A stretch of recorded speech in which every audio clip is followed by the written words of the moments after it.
Pastor Trevor, and I don't want to mess up your last name, I'm sorry. My name's Trevin Hooksema, so there'll be a quiz afterwards. Well, thank you. I will fail, I'm already telling you. I'm going to need a tutor. Well, I'll coach you through it. Okay. I'm one of the pastors over at Calvert in Owings, Maryland. Would you join me in prayer? Yes. Yep. Dear Heavenly Father, may your name be greatly revered as you are truly holy.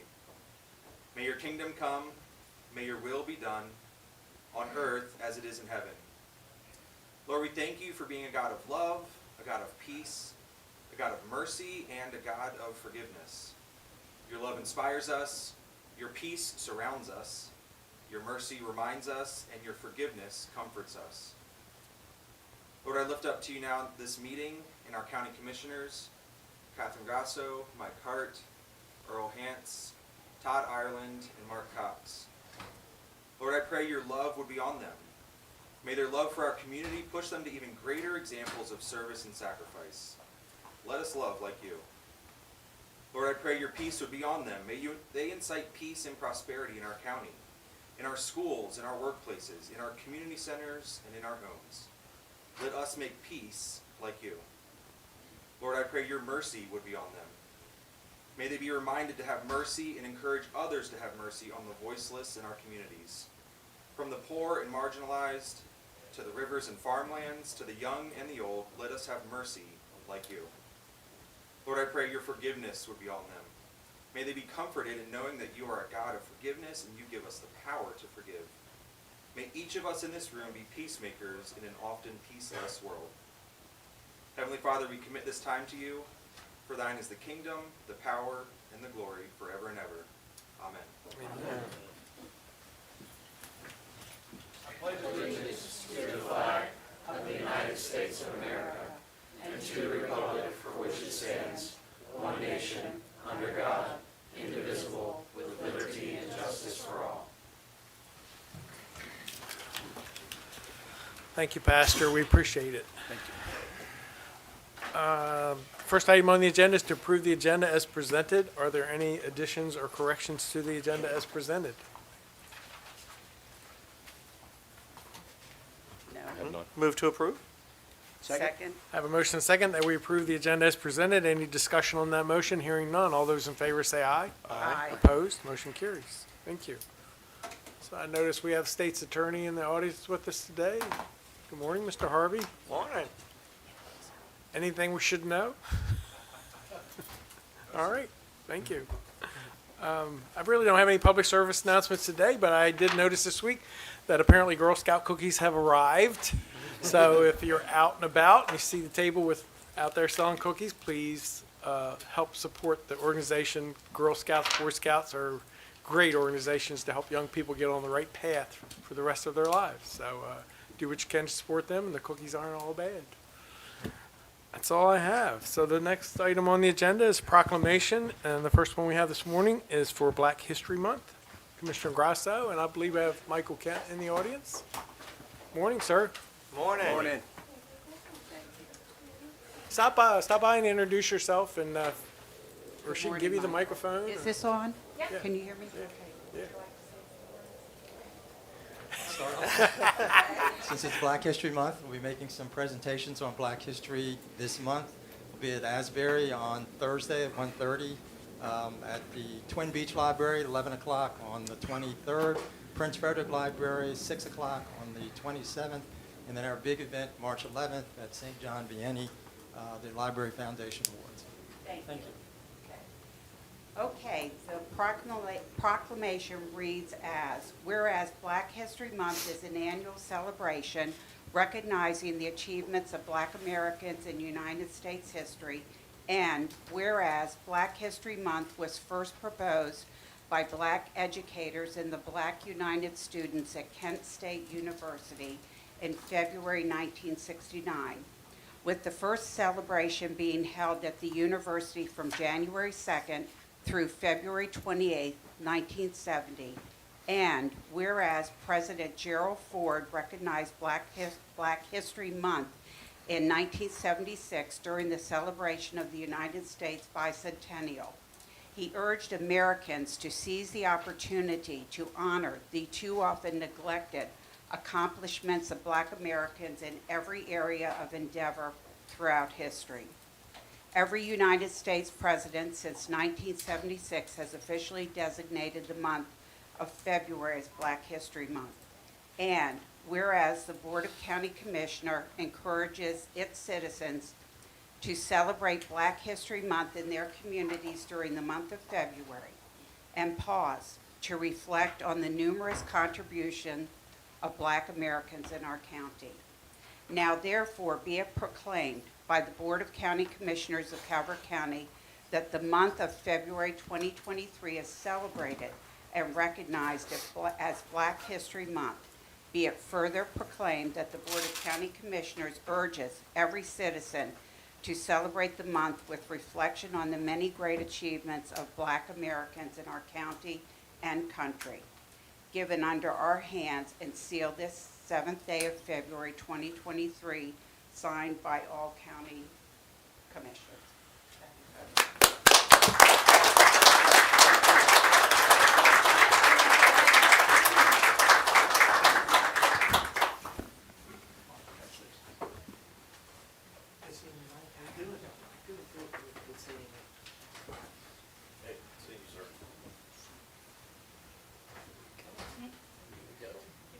One, two,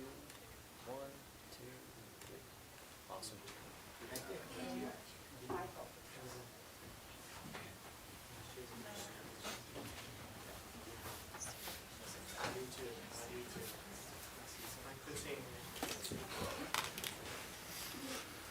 So Mr. Kent's being a little modest this morning. Mr. Kent is chair of the local chapter of the NAACP, and if you haven't heard him speak, he's a great historian, easy for me to say, on Black history in Calvert County. So if you ever get an opportunity to listen to him speak, you should take that opportunity. I think he's also written a book or two, maybe. And not to put a plug in, but I think he might have a book or two out. So like I said, if you get an opportunity to hear him speak, you should take that opportunity. He's very well educated and knowledgeable about it. So thank you, Mr. Kent. We appreciate it. Thank you. Next item on the agenda is a proclamation for National Entrepreneurship Week. Commissioner Hart. Thank you, Mr. President. Do we have some people here? Yeah, please. All right, great. Thank you very much. My name is Julie Ober. I'm Director of Economic Development here for Calvert County. Today we're here in celebration of National Entrepreneurship Week, and we've got several members of our community with us.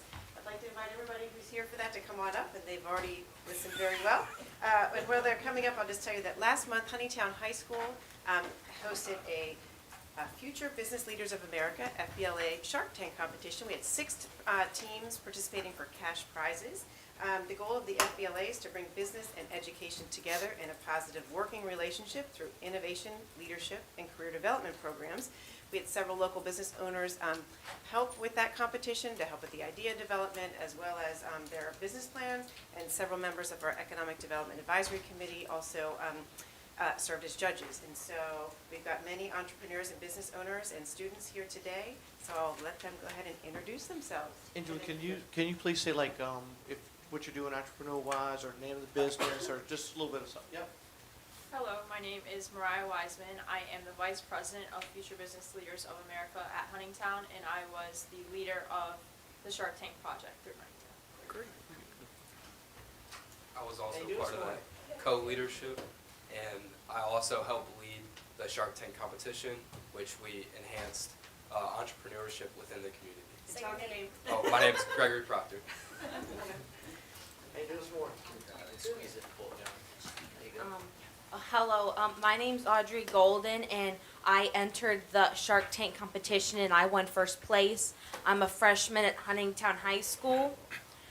My project idea was to make necklaces out of sea glass that you find on the bay, and this helps the environment because because you're removing glass from the ocean or from the bay, which is not good for animals, and then not good for people because if you step on it, you can get hurt. And I made it into these really pretty looking necklaces. I used gold wire that I bought, and I wrapped it around, and I took a string and it had this really cute beachy feel, and um, and like it helps the environment because like it's getting trash out of the ocean, out of our bay. And I didn't just like break a glass and tumble it. I actually went to beaches like yeah, I went to like Willows Beach and Breezy Points Beach. Okay. Well, nice. Thank you. Thank you. Great.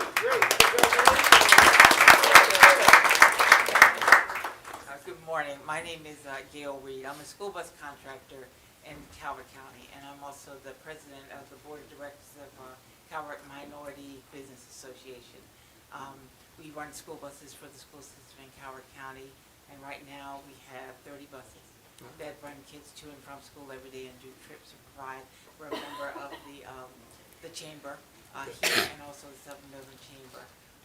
Hopefully we'll be of help to them and provide services for Calvert County. Excellent. Thank you.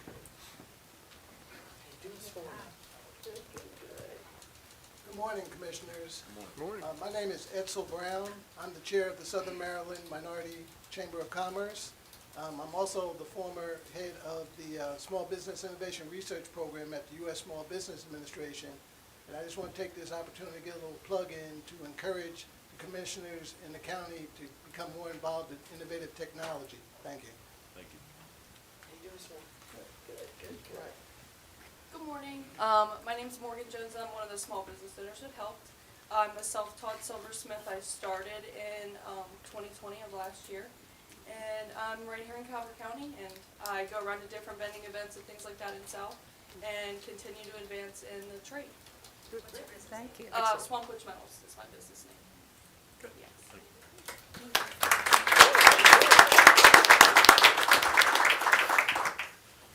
Is there anybody else or anything, or? I'm Grace Bailey with Economic Development. I just wanted to thank you all for participating. It was a really great opportunity for us, and we appreciate your business here.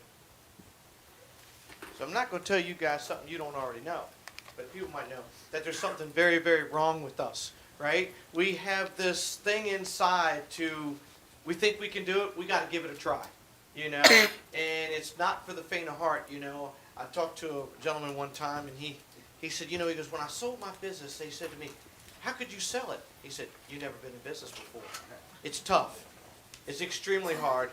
There's not a day off. It's a 365-day thing. You're on vacation? Nope.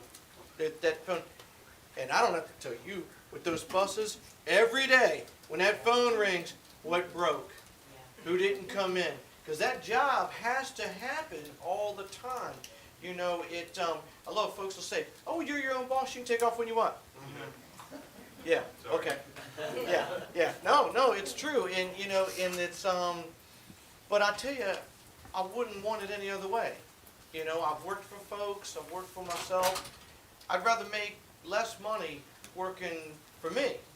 You know, it's just something that, you know, I don't know, it's just think ever, like when I was a little kid, I was always selling candy bars and stuff like that for school, you know, I just think it's, you know early on, you know, and, no, so I'm so thankful you folks are here, and it is so important because, you know, small business, you know, when folks are doing fundraisers, no disrespect to the big corporations, they don't go to them. You know, they don't go to them for sponsorships and stuff like that. They don't have that relationship, you know. They go to the person that they see at church or at the grocery store, you know what I mean? And it is such a part of the fabric of community. It really is. I mean,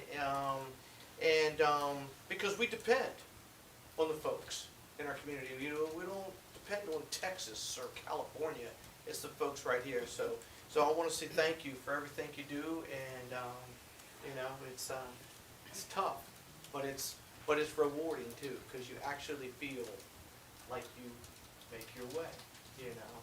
So with all that said, this proclamation here is whereas the week of February 11th through the 18th, 2023 has been designated as National Entrepreneurship Week, and whereas entrepreneurship is vital to Calvert County's growth and prosperity, and whereas most of the new jobs created through the United States in the past decade have come from creative efforts of entrepreneurs and small businesses, And whereas local entrepreneurs serve as models of success to others in the community because their success demonstrates an opportunity for others.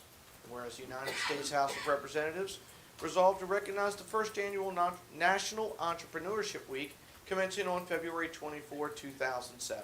And whereas Calvert County recognizes and supports entrepreneurship as an economic equalizer crucial to the long-term growth of local communities, state, and the nation. National Entrepreneurship Week provides Calvert County with an opportunity to celebrate and support entrepreneurs within our community. Now therefore be it proclaimed by the Board of County Commissioners of Calvert County that the week of February 11th through 18th, 2023 be known as Entrepreneurship Week in Calvert County. Be it further proclaimed that we encourage all citizens to be mindful of the role that small businesses play in their lives. Given under our hands and sealed this 7th day of February 23, signed by all 5 commissioners.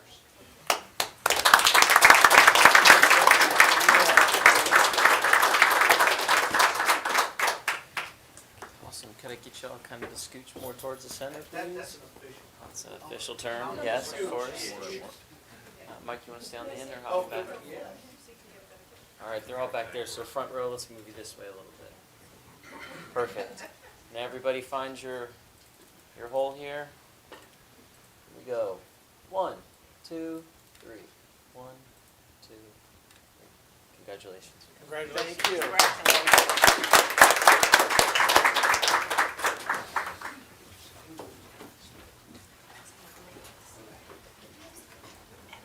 Good to see you.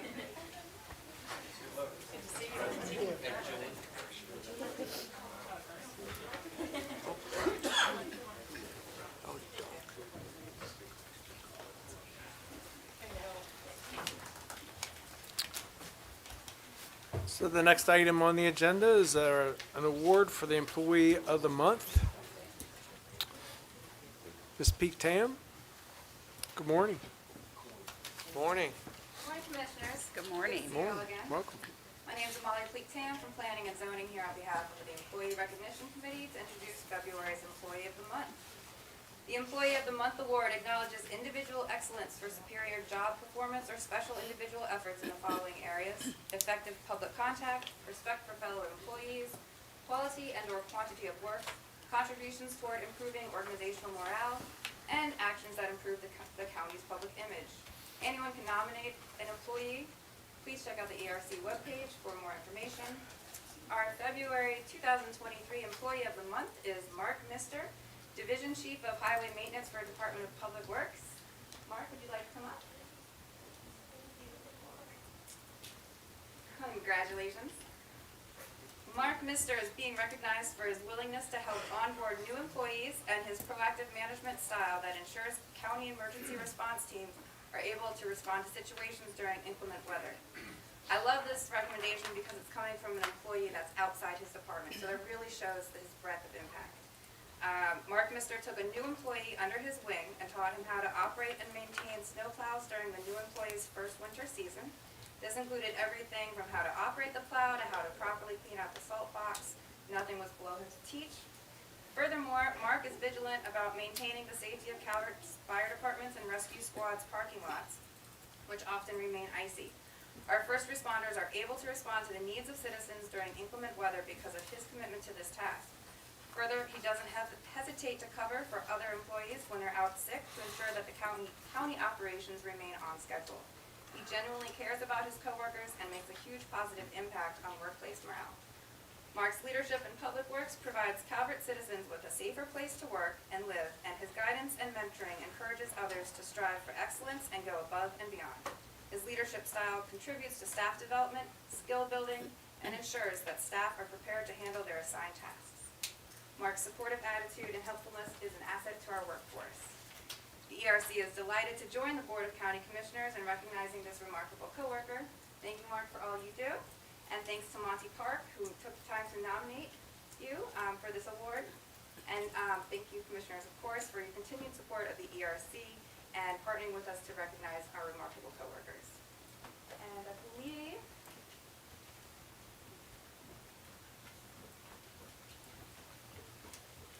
Good morning, Commissioner. Good morning. Acting Director of Public Works. Mark is well deserved of this award. He's been dedicated for a number of years to the county and helping staff throughout in education and making us have better staff throughout. He is definitely dedicated to the winter operations to make sure our roads are safe and our parking facilities and rescue squads for our citizens. And he's well deserved of this. Thank you.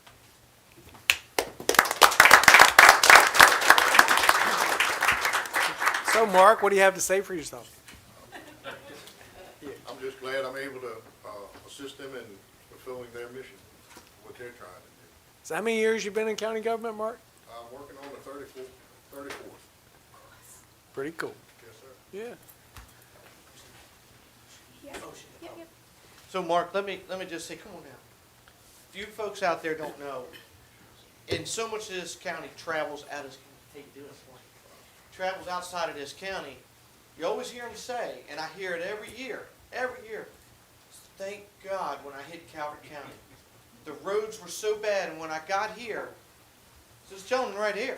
Now, there's a lot of people in there, and he'll be first to tell you that, but I'm telling you, he's in my phone. They'll say to me, Mike, is it safe to go through such and such? Hold on. Hey, Mark, such and such, and he'll say, sir, we just went through such and such. This, I mean, I'm telling you, there's not a road that we touch. He doesn't know the condition of that thing, especially then. I mean, he is a godsend, especially to me, because they know where to find me. They know who to ask. When he's on a job somewhere and somebody will call, they'll say, oh, Mark was out here, it was fine. I have never had one call in 8 years that they didn't say that when he was there, the customer was completely satisfied. You don't know how much that means to me. It really does, because I'm standing there in front of them. So to you and everybody in that department, thank you so much. And this is, I mean, not even close to how much appreciation we have, Mark. And thank you so much.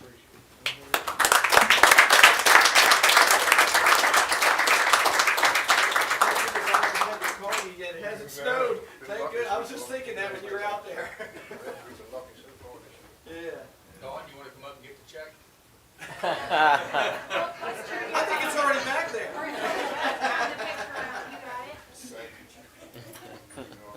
It's okay. Here we go. 1, 2, 3. 1, 2. Congratulations.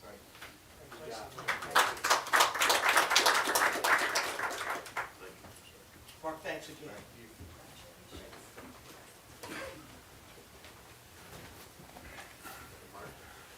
They probably made the check out in Dawn's name. That'd be a smart way. Just for those of you out there that don't know that, Dawn, his wife, also works in county government. I think she's been here for 30-some years, so. Next item on the agenda is consent. We have 2 items under consent today. Number 1, Department of Finance and Budget Award Recommendation ITB 2023-025, Summer Camp Transportation for Cool Kids Camp. Item 2 is Department of Finance and Budget Award Recommendation ITB 2023-024, Storm Drain Materials. Are there any objections to the 2 items presented today under consent? Hearing none, those items will be adopted as presented. That takes us to new business. Item 1, Department of Finance and Budget, Review of Public Facilities FY24 Capital Improvement Plan. Good morning, Veronica. Morning. Morning.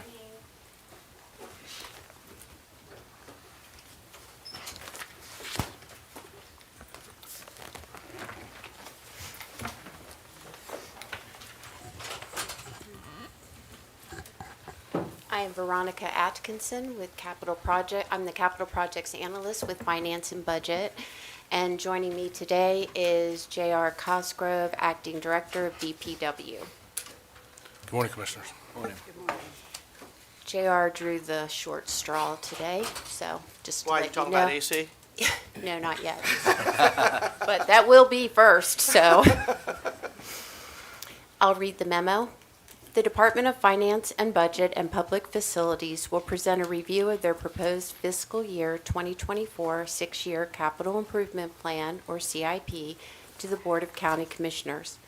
The Department of Finance and Budget reviewed Public Facilities FY 2024 to 2029 6-year staff recommended CIP requests totaling $64,770,413. Public facilities includes county building HVAC replacements, repairs, renovations, and replacements of county facilities.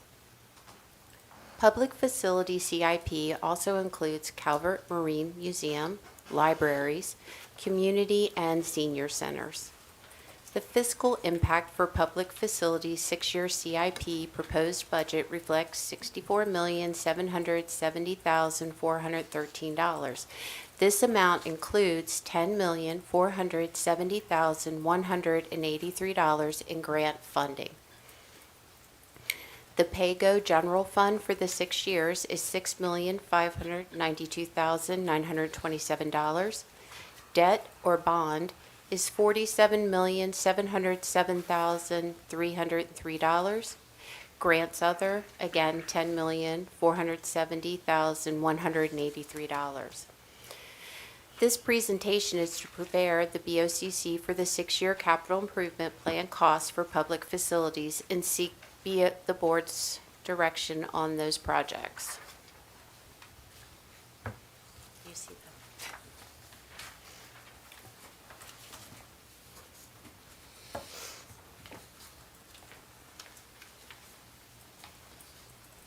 This slide reflects the agenda for today's presentation. We will go through a breakdown of the projects by year. The project leads will review each project with emphasis on FY24, and we will end with a summary of each functional department's FY24 staff requested expenses and revenues. This slide is a summary of both the FY24 and the 6-year total for each of the different division departments included in public facilities. The FY24 total for public facilities is $31,795,105. The 6-year total, $65,120,413. We will now begin review of the requested CIP projects.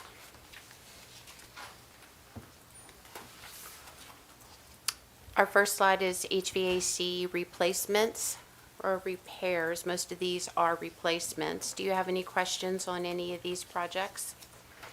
Tom Jones is here, and he'd be more than happy to walk anyone through any questions they have about HVAC.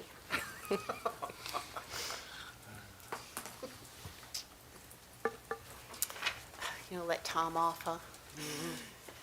Our next slide, the top of it is Boardwalk Wharf repairs. That's for the Solomon's Boardwalk Causeway, and you will see that money's budgeted out in FY25 and FY26.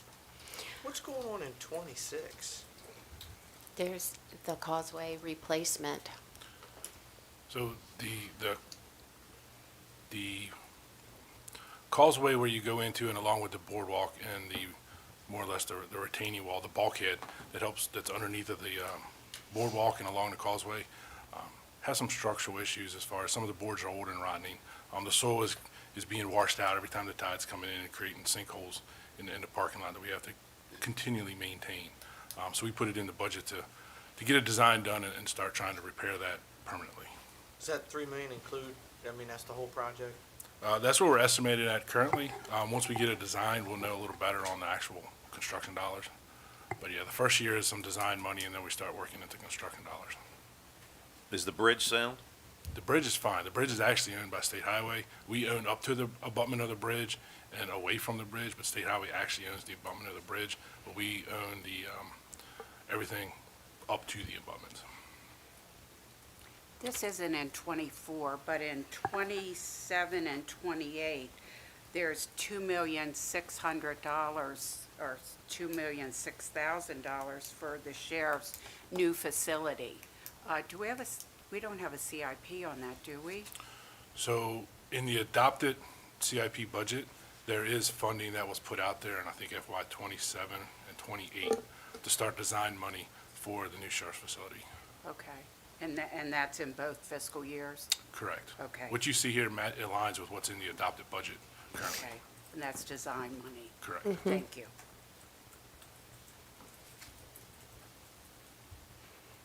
Do we have any other questions about any of the projects under county buildings? The health department for 1-5.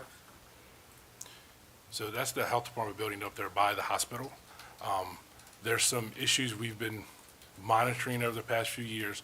There's cracks that are starting going along the brick facade, and we put gauges on there to monitor that, see how much it's moving, and it keeps moving. So this money is to basically come in and repair and do underpinning underneath the foundation of the building to help support it, and then basically make it structurally sound more or less. But But we're not going to find it's a replacement, right? no.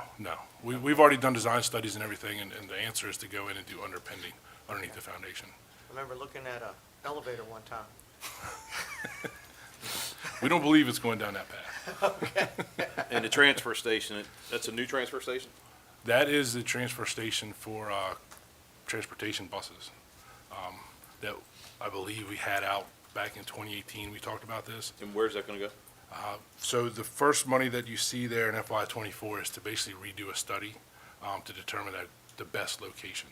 And I believe majority of that's grant funding. And I think Sandy was here from transportation if she has any additional information. There was a grant, but is that still available? That particular grant expired, but she is applying for a new grant, and it's roughly the same amount of money. I've spoken with Tom about the security upgrades, but could you tell us what the security upgrades are? Tom, would you be willing to assist with that? You're never off the hook when you're in the room. Good morning, Commissioners. Tom Jones, Good morning. Deputy Director, DPW for General Services. I'm sorry, Commissioner Grasso, what was your question? The security upgrades, would you expand on those, what that includes?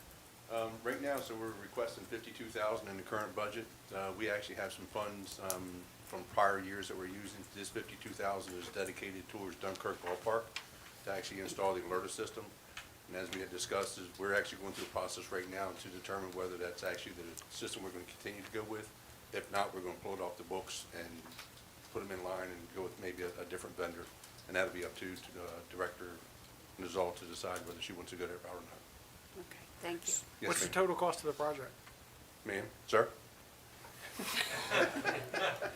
What's the total cost of the project? You said you're pulling in other funds. We actually have a PO that's out with, there's 3 facilities we have slated to, and have the same system installed. It's $215,000.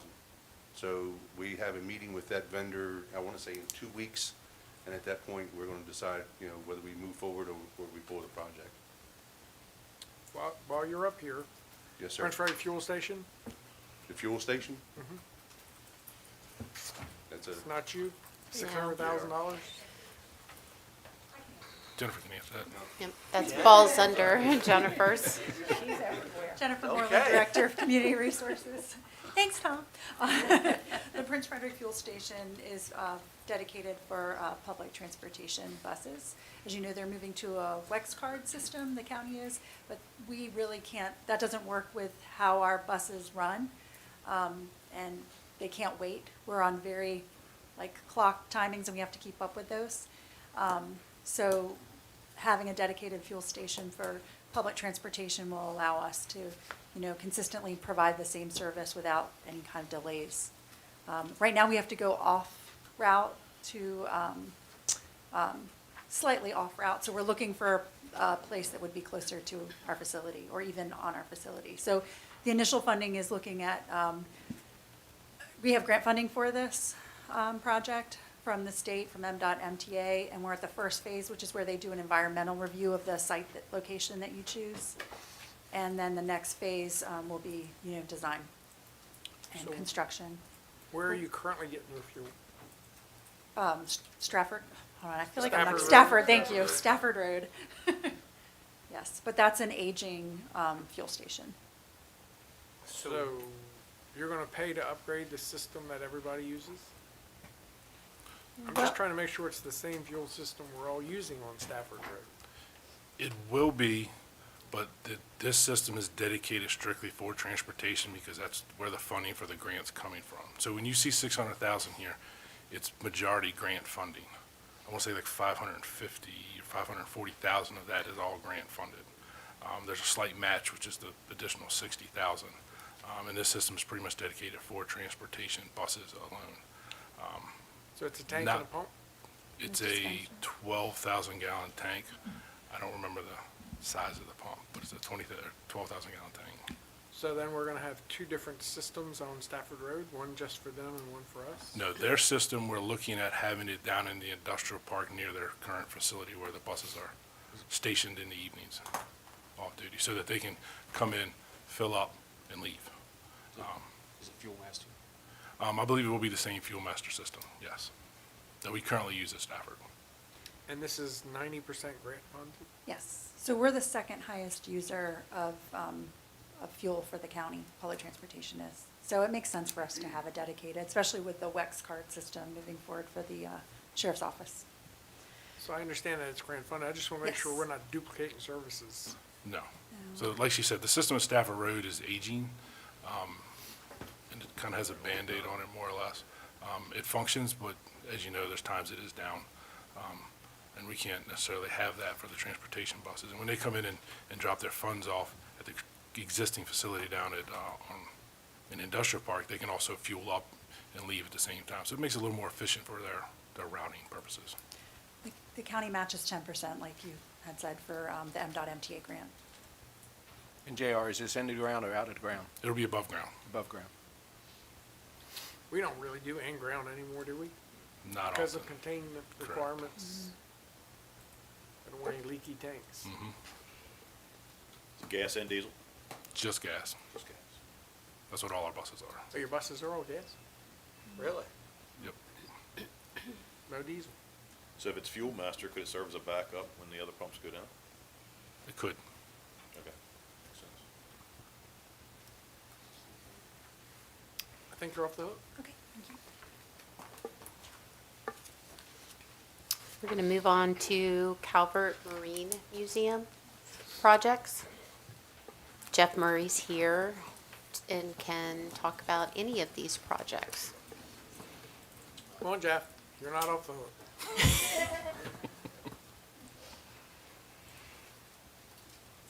Morning, Commissioners. Jeff Murray, Morning. Director of Morning. Calvert Marine Museum. As you Land- see, Land acquisition.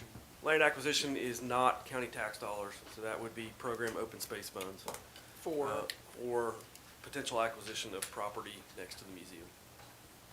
So that is in there as a placeholder, and we were asked to do that in the CIP budget, but that would not be any county tax dollars. Is that the property between the Clark House and? Yes, sir. It's finally available? It is currently at a price that is not acceptable to our board, but Okay. we may be looking at making a second proposal offer, so, yeah. but as you say, that's a placeholder. That is a placeholder. It will only happen if and when that gets executed, but it's not county tax dollar. It's be coming from the state. You know, if you had a shark tank, you wouldn't need security upgrades. You'd have sharks on If site. you get sharks out of the water to handle security, know. but yes. A moat. Commissioner Hart would love to see a moat with A sharks moat in it. with cannons and, Only been asking 8 years, Jeff. You got a possum. I I've mean, only been can't here you get for a shark? 5. Right? Right? is there anything else I can answer on? No, it was just the land acquisition. I thought that's what it was. I was just being sure. Understood. Okay.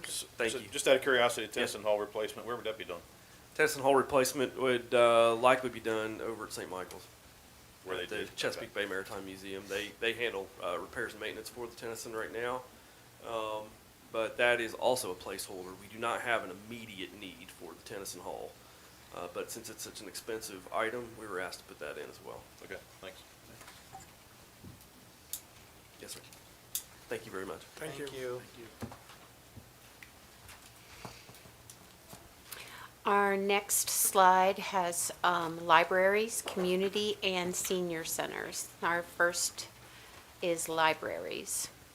Carrie Wilson, Director of Public Libraries, is with us today and can answer any questions. Of course, she came to visit Commissioner Hart because she misses him. Just because I have this fascination with reading on a constant level, you know, I mean, you know, I'm getting singled out here, you know. I mean, what, I'm up to about 14 books a day, something like that, you know, I mean, you know. Yeah. So the new library, we on schedule? We are. Carrie Wilson, Executive Director of the library. The new Twin Beaches replacement branch is going to be under roof in another few weeks. Good. Well, I don't know if I should say under roof. They're going to be starting to work on the roof in another Correct. couple weeks. But thank you, JR. Yeah. Completion date projected? February 2024. So in about a year, Wow. we'll be cutting ribbon for. Wow. Yeah.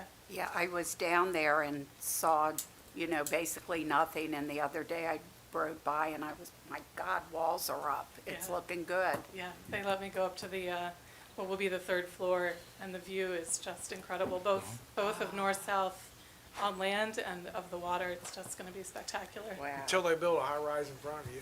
I know, I'm talking with Mayor say Benton that. about that one, yeah. Just keep saying no to anyone who wants that other parcel. You have to have a legal reason for that. I know.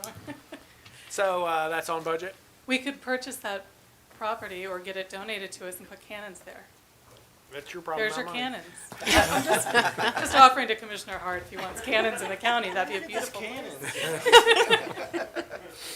I do want to say, we just got the carpet bid in, Tom Jones just got that yesterday perhaps, and so that $150,000 in '24 can come out of this budget. I'm just here to save you money. Some really good carpet. Well, we've already got money from prior years, so we don't need next year money. Okay. So what'd the bid come in at? Came in at 120, and so Okay. with 157 and some change in the account, that'll cover the moving costs, because it's going to be a bit of a logistical challenge. We'll have to take the books off to move shelves to get carpet under it. I remember lighting from previous years. Yeah. Has that been ongoing?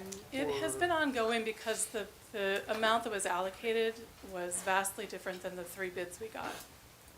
We got 3 bids in for that project. The high bid was $750,000, and we had, I think, $235 allocated initially. So what we put into the CIP for '24 is basically what was the middle bid on that project. But that's I don't know how we've gotten by this long. The Prince Frederick Library is about 17 years old now, and at night the cafe area is just really, really dim. There's just not enough light in the building.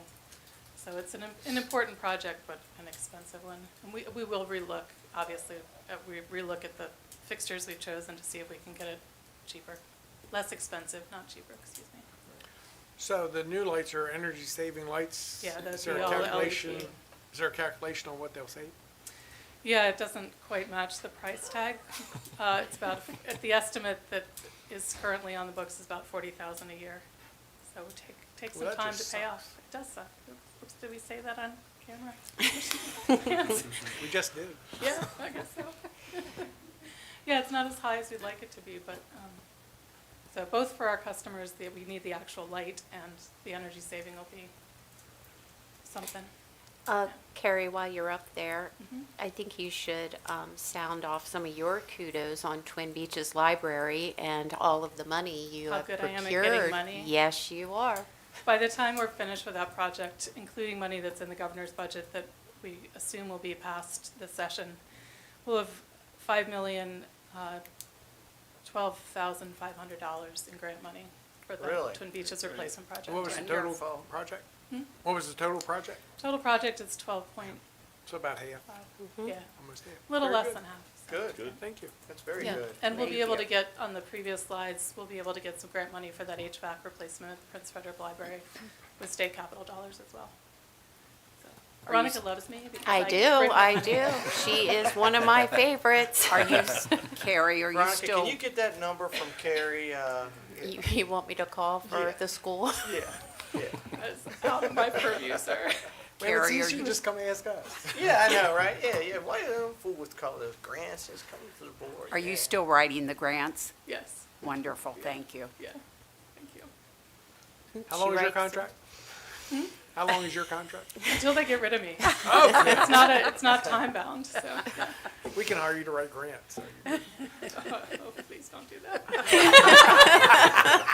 I'll write them if I don't have to manage them. Right. Yeah, That's 'cause the she's more also- challenging part. She's also managing this grant as well, so my as goodness. soon as I get a bill, I send it to her and she gets the reimbursement very, very quickly. Very good. Thank you, Carrie. Thank you. Thank you. Thank you. Appreciate it. Thank you, sir. No, thank you. You I checked won't out a say book it. in your name for me. I did. You're It's late. It's overdue. Thank goodness we don't have fines anymore. So the emergency shelter, is that the new property we just bought? Yep, is Jennifer here still? Hi, I'm Jacqueline Calvert. I'm the Special Projects Manager with the Department of Community Resources, and the new crisis shelter is my grant. Great. So we have applied for and received $800,000 in CDBG funds for that project. That would go at 85 Main Street. We have completed the acquisition of that property, and we're in the design phase.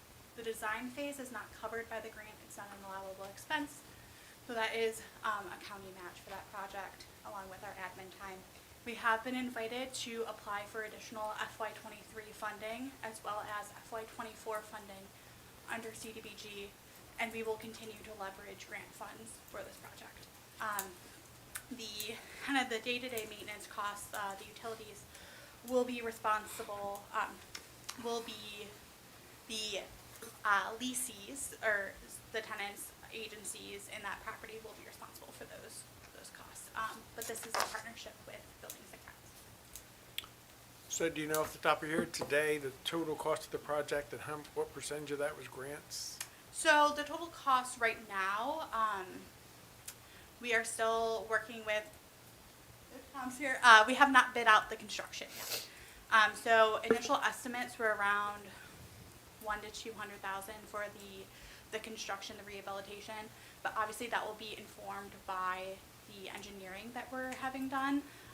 So once that engineering's done, we'll have better estimates of what upgrades necessarily will be required. We are phasing the project, so the lower level will be done first, and that is where day services and programming would happen. And the top floor would be second, and that's where the as-needed emergency shelter beds would be, and we expect that to have a bit more requirements, like if sprinklers, we need a sprinkler system or something like that. That will obviously inform the estimates, but that's why we do a plan to apply for additional grant funding. So each cycle we can apply for up to $800,000 more, and I plan on applying for all we need. Sorry. So yeah. So what's the plan for emergency bed space in that facility? So specifically veteran-specific beds, this is not a 24/7, 365 shelter, so there aren't dedicated spots. This would be for folks who are not suitable for safe nights, not suitable for hoteling, and not suitable for Project Echo. It is not, Project Echo, people tend to have a 90-day stay. That's a standard for the region and the Maryland Balance of State requirements, but this shelter would be similar to operating like a Safe Nights program, where it is open during specific inclement weather or emergency events. So as long as they are able to comply with the policies and that, they would be welcome. There wouldn't be reserved beds. The same thing we'll have an ADA bed in that space, but we wouldn't leave it open just in case someone comes. It is kind of those folks, but typically our plan is to serve about 13 people, mostly men, in this facility, and that should cover those who are unhoused on the property already, and bring them into a suitable environment that would be successful for them during those periods. For veterans specifically, I would refer them to the Tri-County Continuum of Care Balance of State, because there are specific grant-funded veteran resources that those folks would have priority for and be eligible for, and there's usually like an expedited process. They work with the VA directly. There's dedicated case managers and caseworkers for those folks. This, we are going to leverage similar funds in our kind of 3 or 5 year, 10-year plan, getting these providers to bring those services to Prince Frederick. But that would be for immediate assistance. I would refer them through the established process, because I know there are folks there that are willing to help every day. So. Okay, very good. Thank you. And as we know more about like the criteria and that sort of thing, we'll share that. We are still kind of in the brainstorming phases for that, just as we're transitioning out of COVID emergency policies to standard normal operating. So. All right. Thank you. Thank you.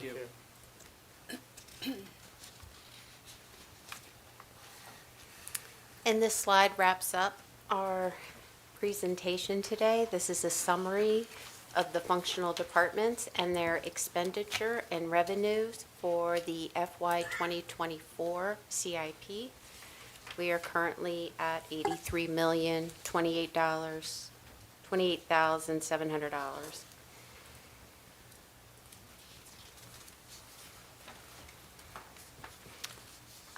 Shannon and I will be joining you on Valentine's Day to present the Parks and Rec presentation. I'm very excited about that. You'll never make it as an actor. Yeah, you can't play poker. No, not at all. Yeah. I've Tom done that Jones for a invited while. to that one too? Pardon me? Tom Jones invited to that one too? Yes. We'll find something for him to talk about. Okay. Thank you, Commissioner. Thank Have a great you. day.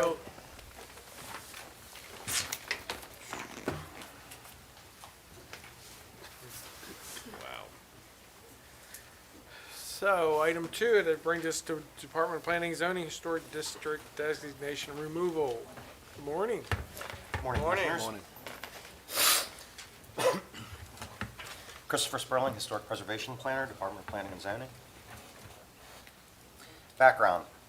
Calvert County Code, Chapter 57, Historic Districts, specifically Chapter 57-8C and 57-9A, together with the Maryland Annotated Code Land Use Article 8-101 and what follows, sets forth the criteria for and procedures for the removal of designation for historic districts.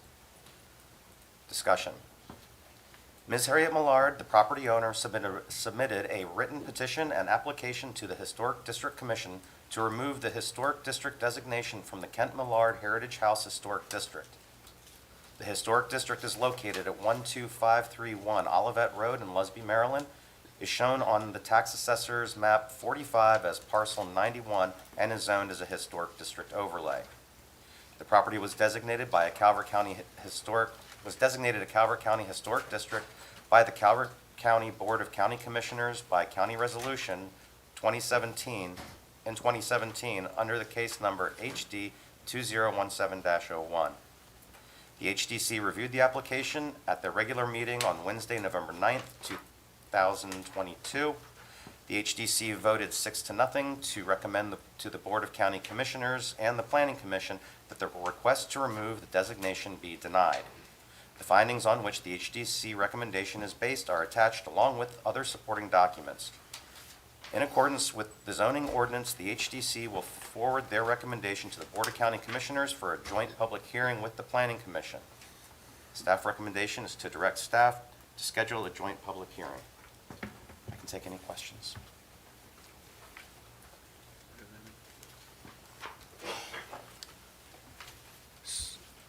So the property's been in for how long, remind me?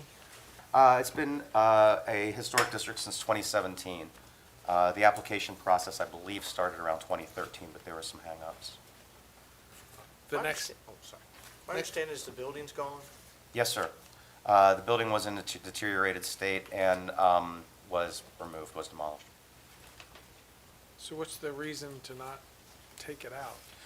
The original resolution that created the historic district specifically stated that the intact archaeological potential as a property that had been in African-American ownership for, at that point, over 150 years was the basis, or was a basis of significance.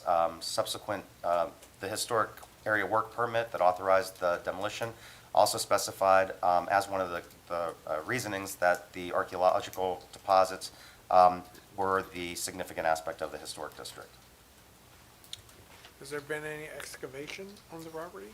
No, sir. The property is a designated, it is an archaeological site registered with the state of Maryland. That was based on road expansion work that was done by state highways. They never went onto the private property, but they observed the house and debris along the side of the road, and using those together, registered as an archaeological site. But nobody's verified that there's actually any archaeological value to the property? No, sir. So the next step is it goes to planning commission, and then it comes back to us based on their decision? Yes, sir. We will ask the planning commission to direct us to schedule a public hearing, joint. At that time, then in preparation for that, we will provide presentation, further explaining the designation and its application for removal. Okay. How large is the property? I would have to look that up. I don't want to give you an incorrect number offhand, ma'am. Not a problem. Thank you. Yes, ma'am. Need a motion, Mr. President? Make a motion to schedule a joint public hearing. Second. Have a motion and a second that we direct staff to advertise a joint public hearing with the planning commission to consider this request. Any discussion on that motion? Hearing none, all those in favor say aye. Aye. Opposed? Motion carries. Thank you. Thank you, Commissioner. Thank you.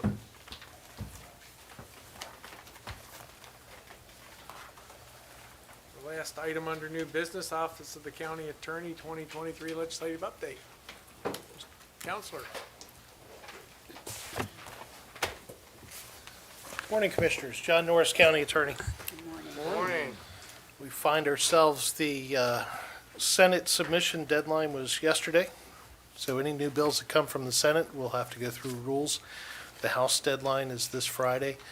Of the 1,300 bills that we've looked at so far, there are 200 that we've identified as tracking because they could have potential impact on operations, direct impact on operations in Calvert County. We did think it was important to bring a few of those bills to you today to let you know what the departments have told us and to see if the commissioners do want to submit any written testimony or provide any verbal testimony at bill hearings that are coming up as soon as Thursday of this week. So the commissioners are aware, and the public may not be, House bills that get filed get assigned to a committee. Once the committee has a public hearing on those bills, they take a position. If it's a favorable position, it can go back out to the floor for a vote in the House and then get sent over to the Senate where it can get assigned to a committee. The Senate committee will hold a second public hearing on that House bill, and if they vote it out favorably, send it back to the floor of the Senate, and the Senate will vote on that bill, and then it goes back to the House either with amendments or without, and the House can accept those amendments. If there's cross-filed bills where there's the same bill in the House and the Senate, you can have different versions. Those, if they get passed by both houses, go to a conference committee to resolve the differences before being sent on to the governor for signature, and then we get a law. So these are at the very early stages. There is first House Bill 230 and Senate Bill 224. So those are cross-filed bills that are identical. The title of the bill is Department of the Environment Zero Emissions Medium and Heavy Duty Vehicles Regulations. It's called the Clean Trucks Act of 2023, requiring the Department of the Environment to adopt regulations on or before December 1, 2023, establishing requirements for the sale of new zero-emission medium and heavy-duty vehicles in the state, defining a heavy-duty vehicle as one with a gross vehicle weight equal or greater than 14,001 pounds, so greater than 7 tons. It is not specific to local jurisdictions, but Calvert County does have a number of heavy and medium-duty vehicles. We were just talking about the fuel tanks for the buses. The county buses would be considered medium-duty vehicles. The dump trucks that carry the bins from the convenience center to a Peel landfill for processing are heavy-duty vehicles. And looking at the fiscal note for this bill, we see that the Maryland Department of the Environment is looking at following the California model, California Act rule. And in the fiscal note, which the Department of Legislative Services tries to determine the fiscal, the dollar, and policy implications of each bill, and they write a note, and that is indexed with the bill on the website. It does say that it's likely to have an impact on state and local government expenditures for agencies that purchase medium and heavy-duty vehicles. According to MDE, pursuant to the California ACT, zero-emission vehicle requirements are phased in. They increase from model year 2025 through 2035 and remain constant thereafter. There may also need to be need to hire or train existing technicians to maintain the zero-emission vehicles and install charging equipment. So MDE advises that compared to conventional trucks, zero-emission trucks are generally more expensive to purchase but have lower operating costs. As you see from the what was provided you, the department input on this was that the federal and state capital funding doesn't keep up with the cost of these requirements, which according to California standards referenced in the legislation required 25% of our new purchases to be zero-emission buses by 2026. Currently, electric buses struggle with costly mechanical and battery issues. As a system, we aim to transition over time to electric, but do not have the funding or flexibility to dive in while the product is still unreliable. These standards are not realistic and would prefer a more fiscally responsible phase-out. So, if the board would like us to send written testimony on your behalf regarding these bills, we would be happy to do so. Without your direction, we're just going to continue to monitor it as it moves through the process. I mean, it's a ridiculous bill. It's beyond ridiculous. The vehicles aren't even available. The infrastructure's not available. No one's trained for the upkeep of these things. I mean, I know this, you're just reading the verbiage, but I mean, it is beyond attainable. I mean, it's easy for a politician to say, hey, do this, but to actually have to implement it, pay for it, I mean, do they even make the vehicles? I heard the biggest thing was with a lot of this stuff, they don't even have vehicles in place that can even do these things. They're not even in production, much less mandate you purchase them. This is a requirement to purchase starting in 2025, so while they may not all be here today, there's You can't buy a new Toyota. They don't have chips for that. How you gonna I mean, it's wow, fantasy land, Let's start calling that Annapolis fantasy land. Whatever. So we can, we have 5 bills today, I think. Yes, sir. We can wait till the end and make one motion to support and oppose or stay out of at the end. It's your pleasure. We can wait until the end. We Okay. can wait. Okay. Second bill is House Bill 84, Senate Bill 53, altering beginning in fiscal year 2024 the percentage paid by the comptroller from the small minority and women-owned business account to the nonprofit interest-free micro bridge loan, NIMBLE, account within the Maryland Nonprofit Development Center program, requiring the governor to include in the annual budget an appropriation of $1 million beginning in fiscal year 2025. The input from the department is they believe this is a worthwhile program, but the funding source needs to be revisited, that it doesn't seem appropriate to take the money from the small minority and women-owned businesses to reallocate to this bridge loan program. Third bill is one that MACO, or Maryland Association of Counties, is MACO. MACO is tracking very closely. Their planning and zoning affiliates are watching it. It is House Bill 147, Senate Bill 250, the Environment Climate Crisis Plan requirements, requiring each county to prepare a climate crisis plan to address the effects of climate change in the county, and requiring each county to submit its plan to the Department of the Environment for review or feedback by June 1, 2024, requiring MDE to provide that feedback by November 1, 2024, and each county has to finalize it by January 1, 2025, and update it every 3 years. So MACO testified on this bill because the hearing was last week, I believe. But MACO testified on this bill that the proposed plan includes aspirations to change not only public but private buildings, mandating each individual county to develop plans for mass transit strains the imagination, as no intra-county system would pass any reasonable cost-benefit analysis. Requiring these county plans without any capacity to affect their components underscores the incorrect placement of these plans at the county level. Counties lack the authority to back up the broad visions of the plan, and almost certainly lack both the expertise and resources to single-handedly generate a product to the level of detail required by this bill. That was actually testimony on the bill that was filed in 2022, because this is coming back again.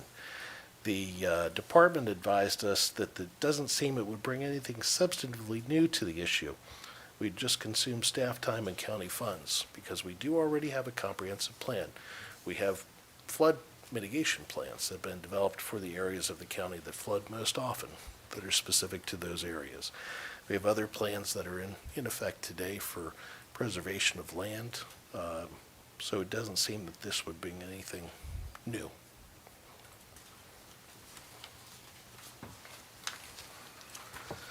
There are two bills we're asking the county commissioners to support by sending letters, if not testifying in person.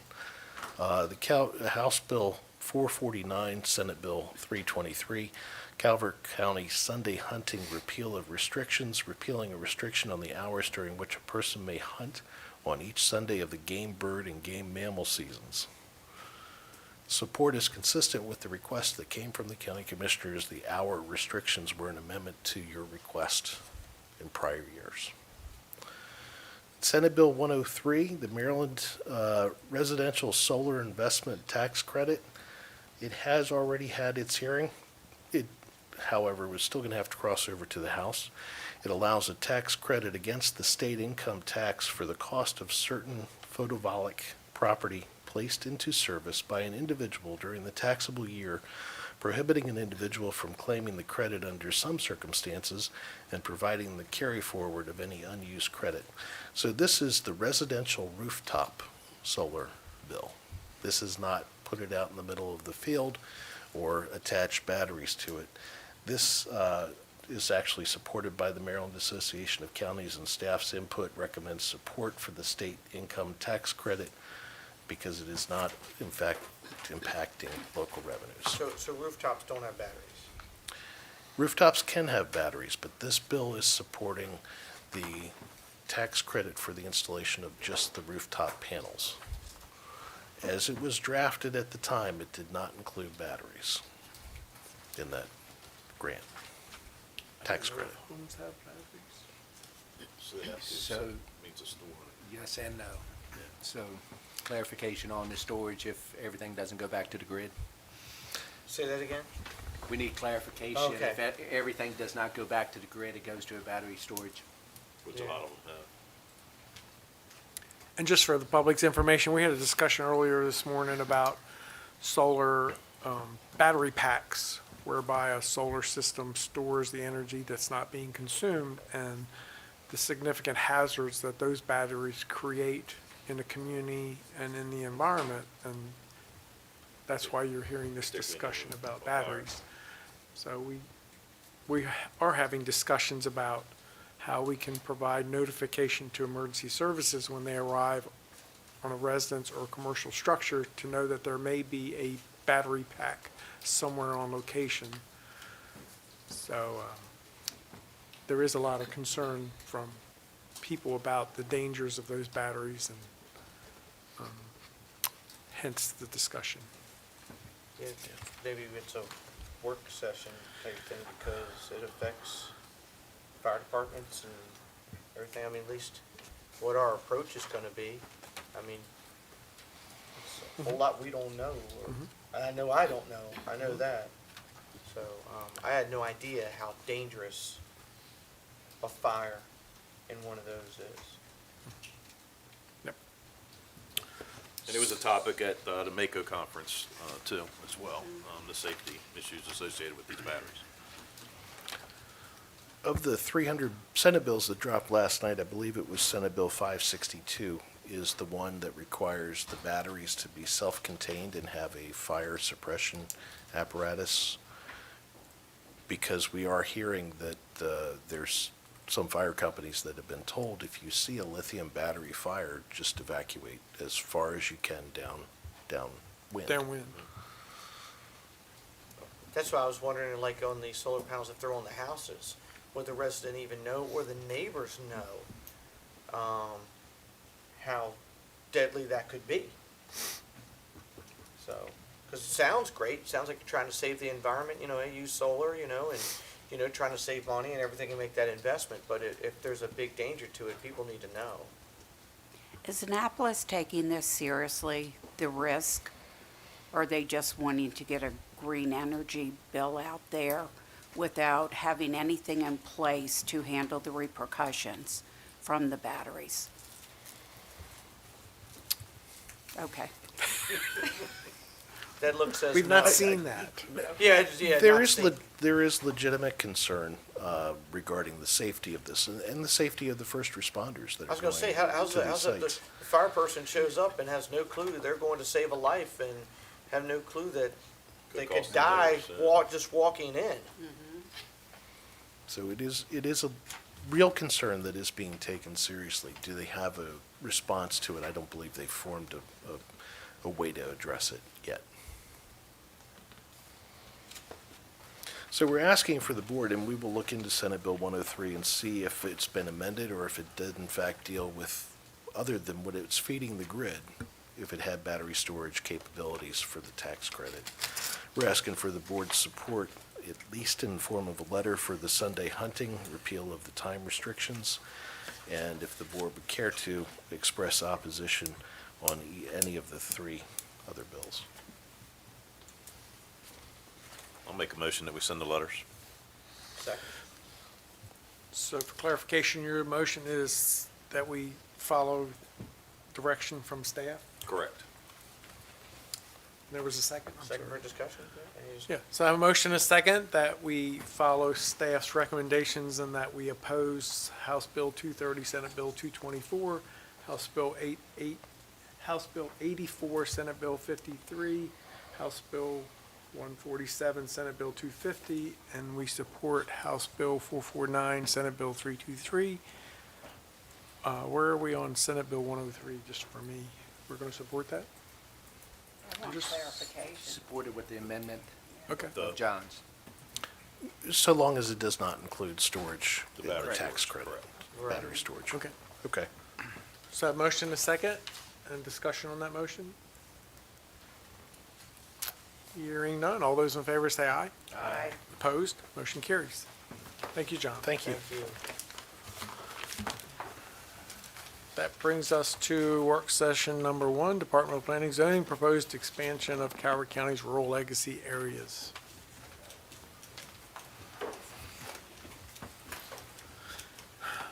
Good morning. Good morning, Morning. ladies and gentlemen.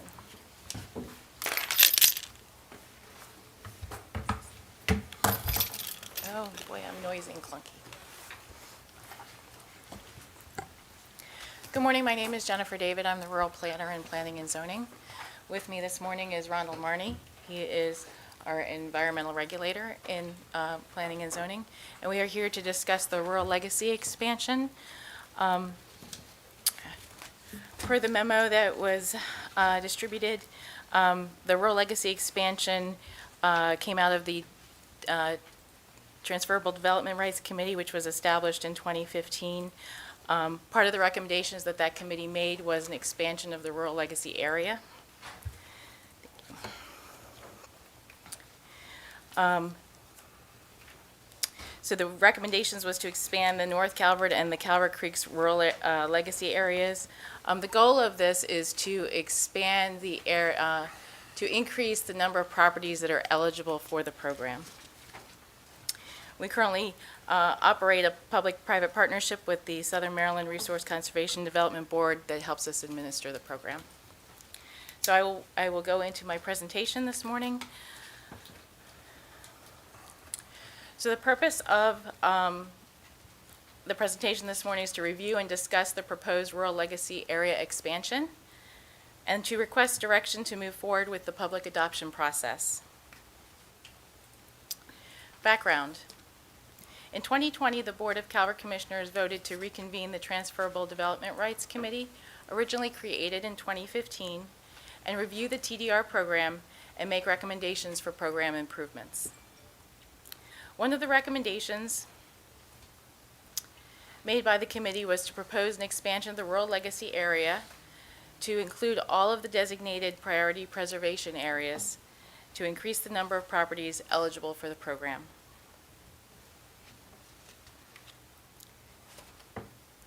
So background on the Rural Legacy Program. The Rural Legacy Program is a state of Maryland land preservation easement program overseen by the Department of Natural Resources and administered by the counties. This program provides funding to preserve large continuous tracts of land to enhance natural resource, agricultural, and forestry environmental protection. It supports a sustainable land base for natural resource development dependent industries. It creates public-private partnerships between local land trusts and local government. It protects working landscapes critical to the environment and local economies.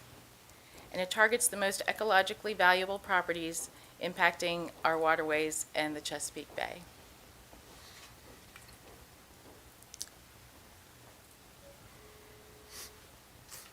The Rural Legacy and the Comprehensive Plan. So since the first comprehensive plan, the county's goals have been to preserve the rural landscape while creating vibrant town centers. The vision of the plan is a landscape dominated by forests and fields and town centers that are attractive, convenient, and interesting places to live, work, and shop. A primary goal of the plan is to preserve the rural character, prime farmland, contiguous forests, and environmentally sensitive areas. And the Rural Legacy Program is an important tool to help reach the comprehensive plan's visions and goals.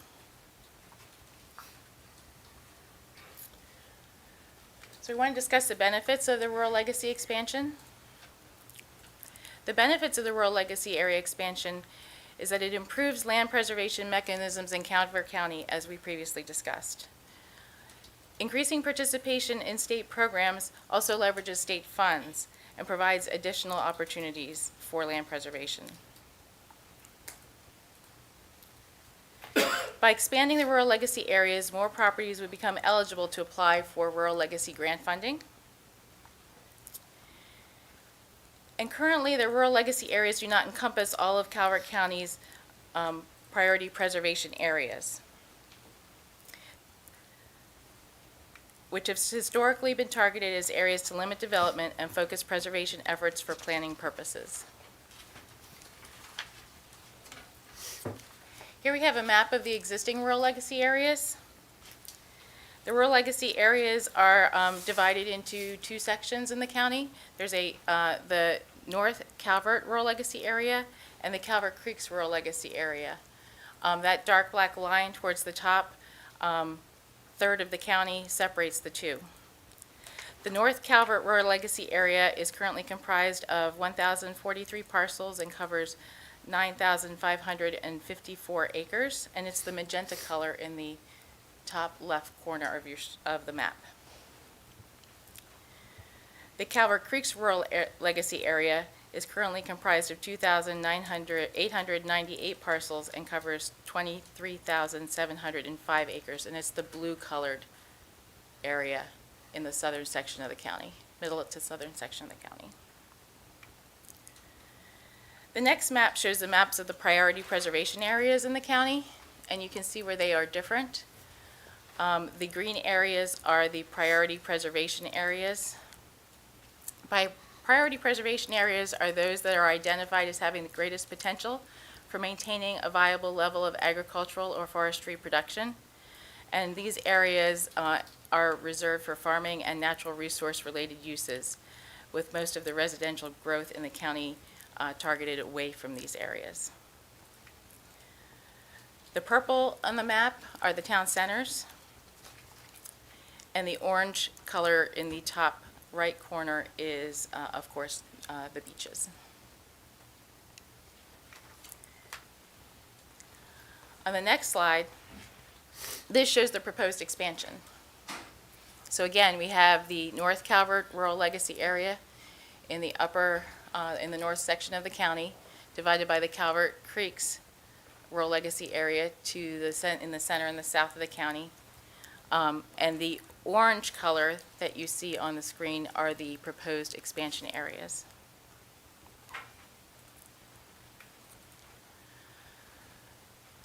The recommendation and conclusion is that the staff requests that the Board of County Commissioners review and discuss the proposed Rural Legacy area expansion proposal and direct staff to proceed with the public adoption process and schedule a work session with the Planning Commission.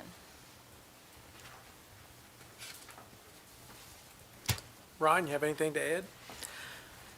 Just some clarifications and some assurances on those expansions.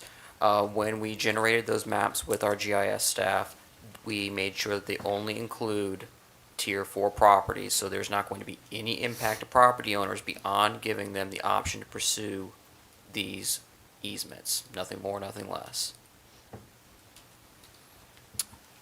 And this designation does not change zoning No, it has no impact. currently exist. Genesis basically is to allow these properties to be eligible for state funding Exactly. through the Rural Legacy Program that DNR administrates. Exactly. There'll be no impact on the property owners. No. Doesn't change a thing, except puts another tool into the toolbox for those individuals that are in those properties. Exactly. And the Rural Legacy Program has certain criteria, and all of these properties meet that criteria. Yes, that was one of our mapping mechanisms, that we ensured they were of the correct size. Correct. Thank you. Was there any properties that you felt that we should have included in this? Any areas, I mean, while you're going about this? Yeah. I mean, do you feel like it was too limited or could have been expanded more? I mean, I think for the time being at this stage, that this was a really good expansion. It's actually quite a large expansion. I think it's a really good starting point with our partner, with RC&D. It's going to open up a lot of opportunities for easements and for to utilize some state funding to hopefully have some good things happen in Calvert on the preservation front. So you mentioned Tier 4, just for those individuals out there that might not be familiar with Tier 4 in the O'Malley administration, when the state came in and did the state, can't even think of what the legislation was called now, created tiers. And Tier 1 was your high growth areas, Tier 2 were those areas that sort of surrounded those high growth areas. Tier 3 was on the verge of growth or rural. Tier 4 were your most rural areas that should be your highest priority to protect. So, as Ron mentioned, this is just in coordination with that Tier 4 mapping to make sure that we're doing everything we can to protect those areas that we ranked as Tier 4. Exactly. Yeah. So to give you an idea of the area that is being covered, the proposed expansion area covers another 17,563 acres.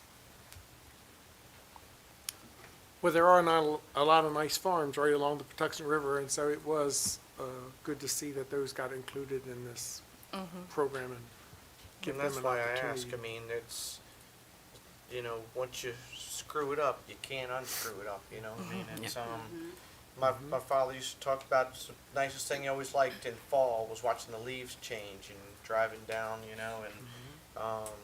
and all these water properties going by. I mean, it's, once you screw them up, that's why I was saying, is this too limiting? Was there anything that we wish we would have put on here while we're at it? I don't think at this stage, no, I think personally, I'm very satisfied from a preservation standpoint. We made sure that we were going for a contiguous nature for these rural legacy areas. We went for the appropriate size, and again, we didn't want to venture into anything that was Tier 3. We're very cautious with that. I think personally, and we can always go back for an additional expansion. You're not limited in terms of expanding it in the future, but I think this gives us the area and the means to pursue additional easements with our partners. And currently our goal is 40,000 acres, and we're at 33,000. Approximately. Yeah. How do we get to that 7,000? Well, this is one tool for doing that. So this will open up a lot of area for potential for rural legacy easements. Working with our partner, Southern Maryland RC&D, has been very beneficial to the county, and are working on easements in the future. One of the other things that I've realized in starting to work with the programs is that rural legacy, compared to our local TDR ag preservation program, there are different opportunities. So where there are forested acres, large tracts that may not be a good fit for the one program, then this means that the other program may be available and a better fit. So there's that benefit as well, not just purely in terms of acres preserved or potential to be preserved, but in terms of the types of land that it is and what qualifies and what doesn't qualify for the various programs. Because, when I got here, that was the goal of 40,000. And I'd like to see us get there.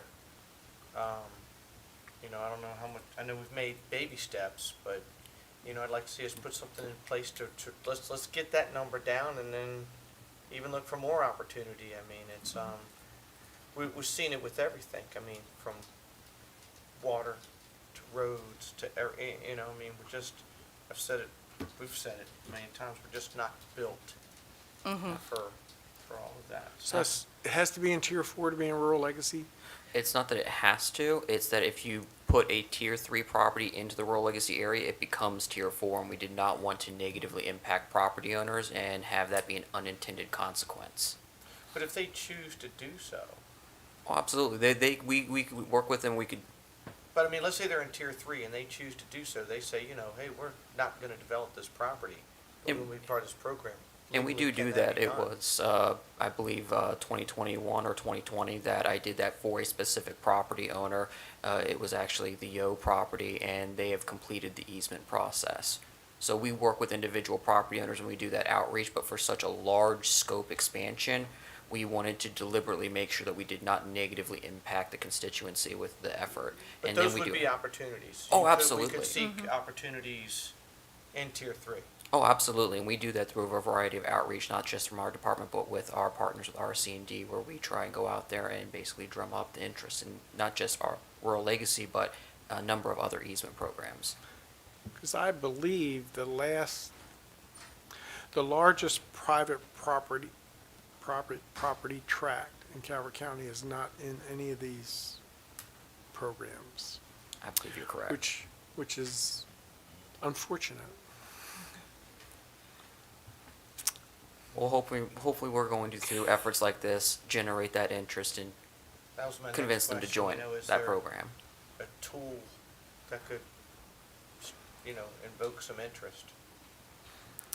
I think these easement programs are our best tools because we're offering the financial incentives to ensure that they'll both retain property rights and be compensated for giving up a number of other rights that are associated with these programs.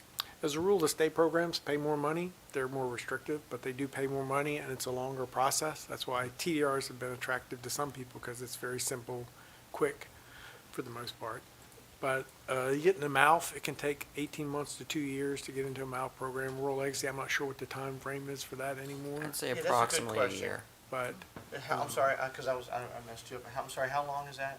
I'd say approximately a year to get through the local board and then to the Board of Public Works for their approval. Do we work with the people where we make this painless? Because that's the thing too, Yeah, Sometimes absolutely. There's a hesitation because, oh man, this is something we should really handhold, and So because that- it helps everybody. We should really, really try to assist these folks to make this an easy transition. that was the reason we partnered up with RC&D. They would provide that hand-holding. ACLT has done a good job of hand-holding to get people into the program. We help extensively with, regardless of the program that a property owner chooses, we will assist them from start to finish. And there is a myth out there that, they get more money if they sell it for development, but in some of these programs, you can get the same value and preserve it and still have the property as you can from selling for development. A lot of these state programs, you can get up to 80% of the land value, and you still retain ownership. We need to get that out there. More and more Absolutely. folks. I mean, When I was secretary, it was Howard or Montgomery County, we paid $26,000 an acre to preserve it. but when you That see- ain't happening in Calvert County. No, but but when you see the repercussions of not, Just so. putting it out there, people have this conception that they get less money if they preserve it, and that is not true. In fact, we've seen properties when I was there that were preserved in a state program, were put on the market and sold several years later, and they got full market value for them, even though they were preserved. So in a lot of cases, you don't even lose value when you do it. But it's hard to convince people of that. They just have this conception. And we've seen, maybe the patriarch of the family appreciate the property. But as soon as they pass on, then it's, the yard sale. And I've seen a lot of that I've seen several instances in my short time here where, and that's the thing that I particularly care about, is working with the people and making sure that they understand what the program entails, making sure that they understand what their choices are, making sure that hand-holding takes place. Because there's folks that don't understand. They don't understand the program. It's a lot to learn. Well, government's scary. It's scary. It's a lot to learn. Because if it's anything you don't understand, and and you hear, nightmare things that are not even reality, but that becomes perception. So that's why. And I don't know how you guys get out to talk to these folks, but that's. We work a lot with with other partners and NGOs as well as our own outreach efforts, and just when the public comes to us, to try and assure them and to make sure, like when you're looking at a program, that they understand what they're giving up, what their compensation is going to be, and to make sure that they understand that they're still retaining a vast majority of their property rights. It's not that it's turning into a public park and when we're going to be walking around your property. It's just, hey, if you don't develop it and you keep it as either natural or working landscape, we'll compensate you. Well, I think that this board is on a direction for you that we do everything we humanly can to preserve as much as we possibly can. Definitely. And if there are tools you need, you ask. Absolutely. Thank you. Thank you. Thank you. Thank you very much. Thank you. Thank you.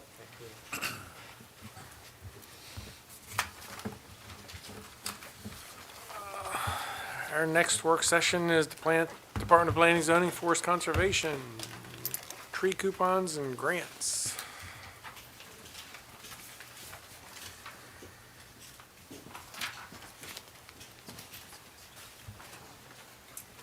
Hello again, Commissioners. Morning. Amalia Pleektam and my colleague Colleen England, we're both environmental planners over at Planning and Zoning. We're going to take you through a discussion about $442,000 and change in the Forest Conservation Fees in Lieu Fund. Colleen is going to start you off and tell you why we have this money, and then I'm going to take over and suggest a couple ways that we can spend this money. And just so you know from the outset, the fund, as I think someone previously mentioned today, it is restricted by state legislation on how we can spend it. So you're going to read the memo? That might help explain why we're here, I can read the memo. if you would. Do you want to read it? You want me to read it? Calvert County has $442,789.04 in an organizational budget, account 117, that stems from fees in lieu of developers not reforesting or afforesting on or off-site and not buying forest conservation transferable development rights, or FCTDRs. Per county code, this fund may only be spent on costs directly related to reforestation and afforestation, including site identification, acquisition, purchase of permanent easements, preparation for plantings, planting bid package preparation, and supervision of plantings. It may also be used to accomplish the minimum requirements of the mitigation for which the fees are being paid with any of the following: the maintenance of existing forests, achieving urban tree canopy goals, reforestation or afforestation, and the purchase of forestry TDRs. This fund may not revert back to the general fund. The funded activities must occur within Calvert County, preferably within the watershed in which the development occurred, and must be outside of the critical area. After June 30, 2024, the purchase of FCTDRs will no longer be an option per the Tree Solutions Now Act of 2021, as forest conservation does not mitigate, this form of forest conservation doesn't mitigate loss of trees due to development. The Department of Planning and Zoning proposes 2 programs to use these funds: a tree coupon program and a grants program. In the interest of planting forests that benefit local wildlife, require less water, and have better survivability, both programs will only fund native species. These 2 programs closely mirror programs offered in other counties and in the state. The coupon program is $35 off of trees that cost $50 or more, will only be redeemable at Calvert County nurseries, and would run March 1st through October 1st. The grant program encompasses both a smaller program for streams and steep slopes, which would be 15% or greater, and a larger program for planting at least a 1/4 acre of contiguous forest. Applicants for these grants would be accepted on a rolling basis. The funds for this come from an account that must be spent on reforestation or afforestation or maintenance of existing forests, so there isn't an additional fiscal impact. The department recommends that the BOCC approve the tree coupon and the grant program.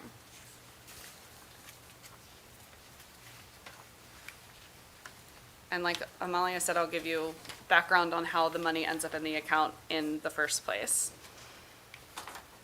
So in 1991, the state enacted the Forest Conservation Act. It's administered by the Maryland Department of Natural Resources, but it gives power to counties and municipalities to create their own forest conservation program.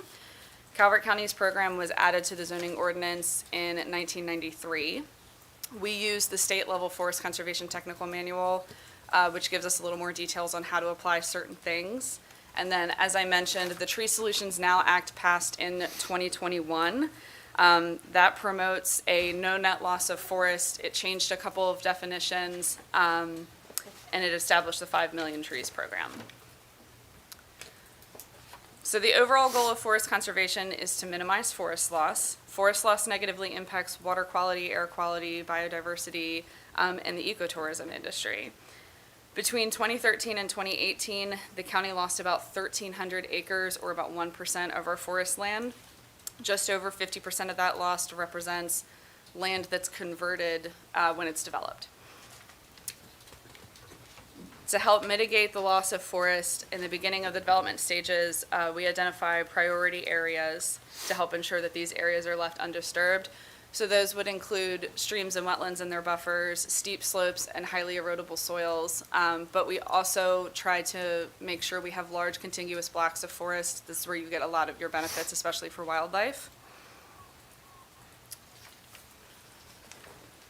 Let me ask you something. When I see like Yes. this forest conservation and the guy's got the right to go there and kind of like weed out like trees through there, I see like they just knock out a whole block. They don't pick and choose through there, and I mean, I don't know anything about this stuff, but I'm like, it looks horrible. So you can do, and this is listed in here, you can do commercial logging and timber harvesting even if you're in recorded forest retention area. And that is something that's approved by the state, and soil conservation also plays a hand in that. So But that can't be good for the area, right? it's not. So we don't give breaks for that, do we? We don't. We do. So it is listed as an exemption. You can commercially go in and log. Commissioner Hart's talking about clear cut. Oh, clear cutting, no. So traditionally, if you're doing commercial logging or harvesting, somebody has gone in and basically identified these are the trees that would be valuable for you to cut. Sometimes, depending on like the growth stage that the forest is in, you might have a clump of those in the middle. Like if you have a bunch of old growth in the middle of forest, those are the big trees that you want to cut because that's what's going to give you the board feet that's going to sell for money. So how it looks when you're How's that for cutting the is environment, though? depending. So there are other regulations. There are Is other there a regulations. benefit? Is there any benefit of any of this? It's an economic value of your property. So it's just straight for money. Yeah. It's normal. Well, sometimes they recommend clear cut depending on what you have there, and you're gonna replant to something else. So if you have a mixed forest and you wanna convert to pine because it grows faster and you can recover, then they might recommend you go in and clear cut and replant. But it looks, And they're plain cuts with a forester, most of them. yeah. Yeah, they're all Yes. reviewed by a forester. Yep. Those are all approved plans that go through several hoops before they come to me. But like he said, there are some ecological benefits if you're trying to manage a forest for a specific species type. There's this idea of ecological succession. So certain species will live in a primary succession forest, so your edge species. So depending on how you're managing your land would depend on how you would cut forest. After you've gone in and taken a chunk of trees out, a forest retention area other than that should be left completely alone. That's going to grow back. It's going to take a while depending on your tree species. If you plant pine, it'll grow back Right. quickly. And If they're you gonna- leave it alone, oaks, for example, take a little longer. Right. When they plant pine, they plant them thick, and they'll go in and do a thinning. They'll take that thinning out for pulp. That lets the other trees continue to grow, mature to timber. And see, that I could So- understand, but it's like I drive by it and I see this Sorry. devastation and I'm Yes. like, this is horrible. It looks worse than it sometimes maybe is, depending on what was the decision framework leading up to why they would cut those trees, And or within a which year or trees two, they you would came cut. till it was done. Or two. Okay. But yes, there I just want to make sure we're not facilitating. We're not facilitating anybody going through and just mowing down a bunch of trees and walking away. Right. Without a good reason for taking those trees out and walking away. Okay. Is that okay? Yeah. Okay. Yeah, don't put my name on that. I won't put your name on that. So, forest conservation is triggered when you have a project site or like a land parcel that is 40,000 square feet or bigger. So this is mostly your subdivisions, your larger site plans, some grading permits and things like that. These are all things that obviously are very heavily regulated. Forest conservation is just one piece in that big puzzle. There are exemptions, commercial logging and timber we just talked about. Anything in the critical area is off its own separate program, so those two things are sort of separate but equal. Agricultural activities up to a certain square footage that you're cutting every year are exempt. And then linear projects, so if you're building a road or a utility line, if you're clearing less than a certain amount. And then building a house for an owner or their child, so if you're familiar with family conveyance or interfamily transfer, as long as you're clearing under a certain amount, those would also be exempt. And these are all things that they have to formally apply for and get signed off on before they can do anything, whether So- they're exempt or whether they have to meet the forest conservation requirements. So I've seen in the past sometimes when they're doing a development, they just go in and clear out everything. Is that still allowed? It's frowned upon, and that's what I'm getting to next. So the ultimate goal is to minimize how much you're clearing in the first place. So that's why we call them forest retention areas, is that we're trying to designate a place that you're leaving alone, especially if it's something else environmentally sensitive. So if you're near a stream, if there's wetlands on the back of your property or something like that, those we try to prevent somebody from touching them. If that's not doable, which sometimes is the case for site constraints, we'll have, a lot of times they'll go back in and plant, so we call that afforestation or reforestation. So they'll clear cut, they'll build what they need, and then they'll go back in and plant trees and create a forest where there wasn't one or where there used to be one. They can do that on-site or they can do that off-site. We have had some projects in the past that don't have room to fit it, like on a commercial site in the middle of Prince Frederick, for example. They might not have room to fit it there, but they'll fund planting on a property somewhere else to kind of make up that difference. And then forest conservation TDRs has been a very, very common use. So if you're familiar with the concept of a regular TDR, we use the term upgraded, but it gets re-recorded. Instead of being used for density, it's used to satisfy an acre of an off-site forest conservation requirement. And that's all if you can't fit everything you need on the site that you have. Once you exhaust that whole flow chart, then at the very end, you get to fee and lieu. So if you have a project that for a wide variety of reasons, you can't do any of those things on the screen, the fees and lieu, which is the fund that we're here to talk about, is kind of the last resort. Well, I get it when you say frowned, right? Because I know what they want to do. The guy wants to go, hey, if you move them all out of the way, it's going to be so much simpler for everything, right? But frown doesn't have teeth. So guy does that, you know he does that, and it's frowned. What's consequences? So any plan that goes through the process that would trigger forest conservation, when I review them, they have to prove to me that they've exhausted all the other options. So they have to justify to me for some reason or another why they can't retain on site or why they can't fit to plant on site. Say And they it's a can't, they case did it by anyway. case. Say they can't, they did it anyway. That is an enforcement thing that But I that's don't where it always goes see. then. But Then it yes, goes it down would to go to enforcement. enforcement. If they violate a portion of our program or the Forest Conservation Act, it would go through our enforcement Because department. there ought to be a bumper sticker in this county. It's easier easier to Ask forgiveness than forgiveness permission. than Is that permission. where Yeah, you were there ought to be a going? bumper sticker. Yeah. But Yeah. yes, when a project comes through, they're supposed to show to me that they have tried and it's very case by case, very specific. But they have to, that's why there's arrows, they have to go through every step of that before they get to fee and lieu. Yeah, and I get it. I mean, there's some things you do have to mitigate. I mean, I get that, but I just don't want the lazy approach or Correct. because at the end of the day, you ain't found anybody ever said they didn't come here for schools and the country way of life. So, if you let slide that lot, well, it's just that one or that one. Next thing you know, you got nothing left. Right. And that's why we look at them one project at a time, because every site is different and what they're proposing to develop is different every time. Well, the hard thing is that they tear down or cut down 60-year-old trees and replace them with a year-old tree, and there's not the same. It's not the same. It's not quite It's the not same. the same. And that's why we shoot for minimized clearing to start with, because then you're avoiding all of that. It doesn't look bad when you're driving by and you're still having, your 60 and 100-year-old trees. And your really old trees that are past a certain size are regulated, and you have to ask for a variance even just to take out one. Do you have a lot of problems with this? With With specifically. well, with people just clearing.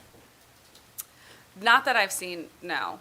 I don't know if enforcement I don't have the statistics for what enforcement looks at. So, Mary Beth Cook, Director of Planning and Zoning. Certainly, if someone is clearing, a neighbor's going to call or someone's going to drive by, we do get the calls through code enforcement, and we go out and investigate. So sometimes they've already got the plan, and we can tell them, yep, they've been through the site plan process, they have permits to do this. Other times, it's a violation, and we go through our code enforcement process. But to Commissioner Hart's point, it's easier to ask forgiveness than permission. The forgiveness needs to be very painful. It I was going to say, in this case, I don't think the forgiveness is, very expensive. It is very expensive, and There's fines. There are fines, and you have to replace whatever. So you're paying the fines, and you're paying to plant back Will you whatever hold it up a was. permit until those fines are satisfied? That's correct. You have to, Okay. yes, absolutely. Yes, you can't have like an outstanding balance or anything and still be able to pull your permits. So just to let you know, that code enforcement is a step in our permit process. They get the permit before any of the other departments, so they won't let it go unless they have all of the fees and fines paid.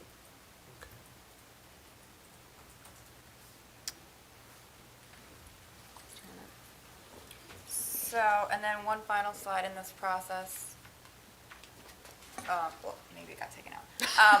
The forest conservation TDRs will be expiring in 2024. So this fund will be growing as the last resort for this procedure. So we're left with the fees in lieu account, and we have $442,789.04. So how can we spend this? Well, according to the state policy and our own code, it's restricted. It cannot go back to the general fund, so this can't be diverted into other programs. It must be spent within Calvert County, preferably within the watershed in which the project took place. That's not always possible, just based on we're a small county, geographic restrictions, but that is preferred.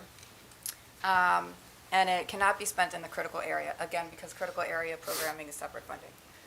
And then again, as mentioned, the forestry TDRs will be expiring in 2024, so that won't be an option. So fees in lieu, it can be spent on reforestation or afforestation.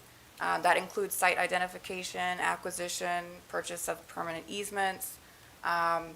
It can also be used for maintaining existing forests, urban tree canopy, or purchase of forestry TDRs, but again, that doesn't exist after 2024. So we have two basic programs. They are copied from the state and other counties that are spending this money this way. These are quick and dirty, get them off on the ground and running, get the trees in the ground programs. The tree coupon program is, again, it copies the state, except for we offer more money. It's $35 off a tree, $50 or more. Each coupon can be used up to 3 trees and 2 coupons per residence. So the potential is there to use this program for 6 trees.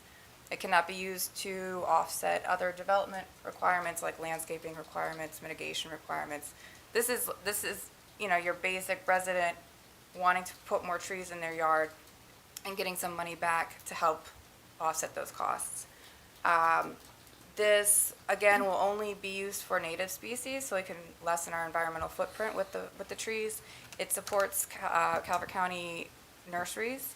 I've reached out to 14, I made contact with 7, and there's soft support from 4 nurseries, and 1 is reaching out to their district manager. So there's interest there. Many of these nurseries are already participating in the state coupon program. you can double coupon with the state and the county coupon. It is allowed in the state program. And we certainly don't have any problem with residents saving even more money on this program. The program with the coupon program would only be run during the summertime to really encourage survivability of the trees. The second program is, it consists of 2 grants. They're pretty similar. One is a larger program for you want to plant at least a 1/4 acre of contiguous land into forest. And this other one is smaller, and that's if you have a stream on your property or a steep slope, and you want to help stabilize that slope. So with the Trees for Streams and Slopes grant, that always trips me up, it does incorporate smaller shrubs to a smaller degree, just to help really stabilize that stream bank and reduce nutrient and sediment erosion into our waterways. The grants are going to be accepted on a rolling basis. And let me see, do you have any questions? Again, these programs can't be used for the critical area. They would be advertised on our website. The coupons would be downloadable from our website, again, to help increase resident traffic onto our websites to really look at the different programs that we have available. Because, oh, sorry, good one. Because, you know, and we just had the waterway report, you know, and the creeks are doing horrible and everything. Have we studied or put much time into how impactful this program can be on the banks of these creeks and stuff to? So that's why we have that dedicated Streams and Slopes grant. For people who have a little bit of land that's starting to erode, this is going to help offset the cost of stabilizing those banks. And you're going to be preventing that the sediment runoff and nutrient runoff from entering those waterways. Because, and not to spotlight into it, but there's certain creeks that just fail miserably every year. I mean, how far will this grant go? I mean, you know, does the person have to go back to the process of, they've got to apply, go through, I mean, I hate saying it, but human nature, drive-through windows are there for a purpose, right? You know, if we wanted to get out the car and walk in, we would. Drive-through, hey, I don't have to get out the car. You know what I mean? And, you know. Especially with the price of gas these days. You know, I mean, so to get people to actually do these programs, I mean, it's great that it's out there, but to actually get it implemented and, get, you know, what are we doing?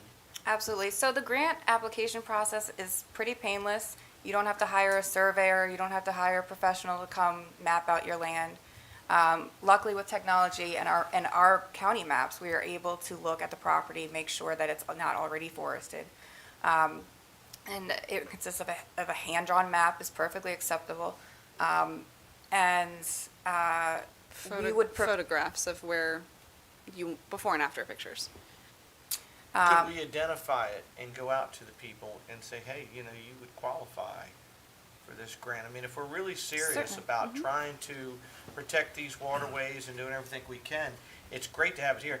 But, I mean, I look at the YouTube things, a couple hundred people might view this thing, you know, 90,000 people live here. I mean, to really put teeth in it and put shoulder behind it, I mean, it's going to take a door-to-door type effort, to be quite honest. It is, and I do want to bring one other thing to your attention. The grant funding would be available.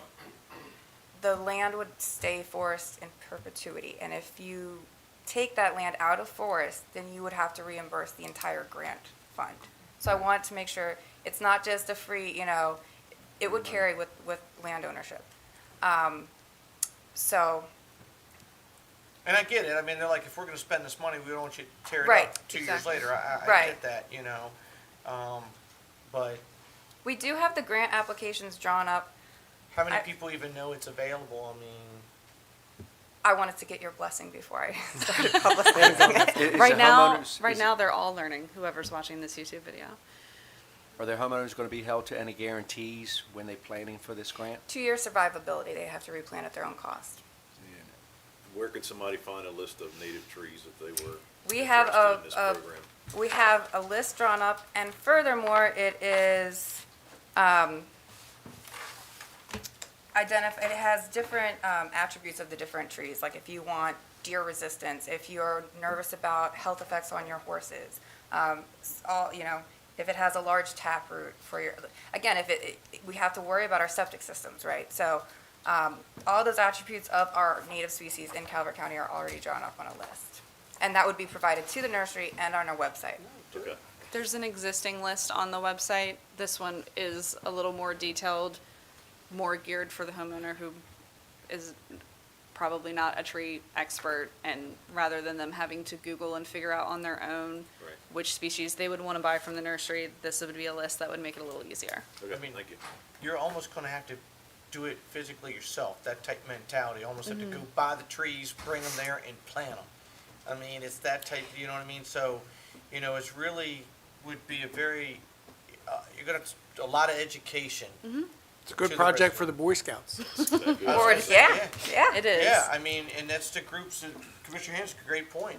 I mean, Or the 4-H kids? Or 4-H. Chest We can hook bags, up. yeah. There are other counties that have very similar grant programs that will, they come right out and say if you're if you're doing a quarter of an acre, there's a good chance you might hire somebody to come out and do it. And so it's not necessarily that you as the individual have to drive your truck to the nursery and fill it full of trees and go dig all the holes.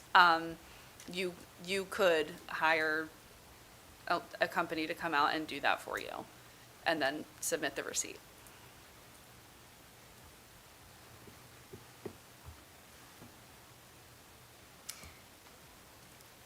You done? Any further questions, concerns, comments?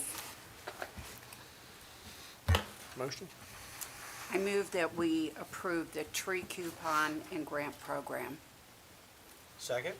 A motion and a second that we approve and adopt the tree coupon program. Any discussion on that motion?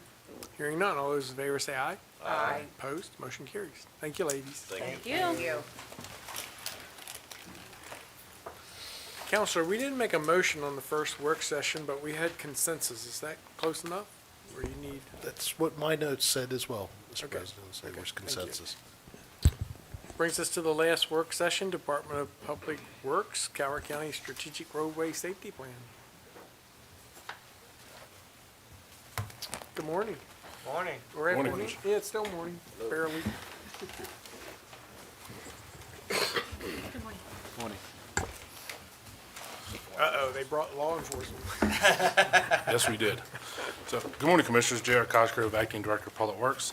We're here to talk to you, have a work session about the Calvert County Strategic Roadway Safety Plan. Who do you have with you? So with me, I have our steering committee. To my left, I have Debbie Jennings, Director of Traffic Services and Special Projects for Chesapeake Regional Safety Council. To my right, I have First Sergeant Officer Dean. In the audience, I have Jessica Catano, Planner 2 from Planning and Zoning, and Bruce Brevard, First Sergeant, State Police. So I can either jump into the presentation or we can read the memo. You can probably jump in. What's that? You can jump in. And I will turn it over to That's Ms. what I was Jennings. hoping. Will you click for me? Sure. Okay. I will attempt. Thank you. Good morning. Morning. We're going to discuss the Strategic Roadway Safety Plan. Items covered will be the state's Highway Safety Plan, why Calvert and other counties have been requested to develop a local plan, and a draft of items that will be included in the Calvert Plan. We are seeking your approval to move forward with the plan's development and continuing support of it through the Calvert County Traffic Safety Council, and that will also be addressed. Maryland Strategic Highway Safety Plan, and you'll see that I will call it the SHSP, is a statewide highway safety plan that is put in place to reduce highway fatalities and serious injuries on all public streets and highways. The MDOT Secretary has made an annual request to the Board of County Commissioners during the CTP tour that occurs every fall for a local plan to be developed.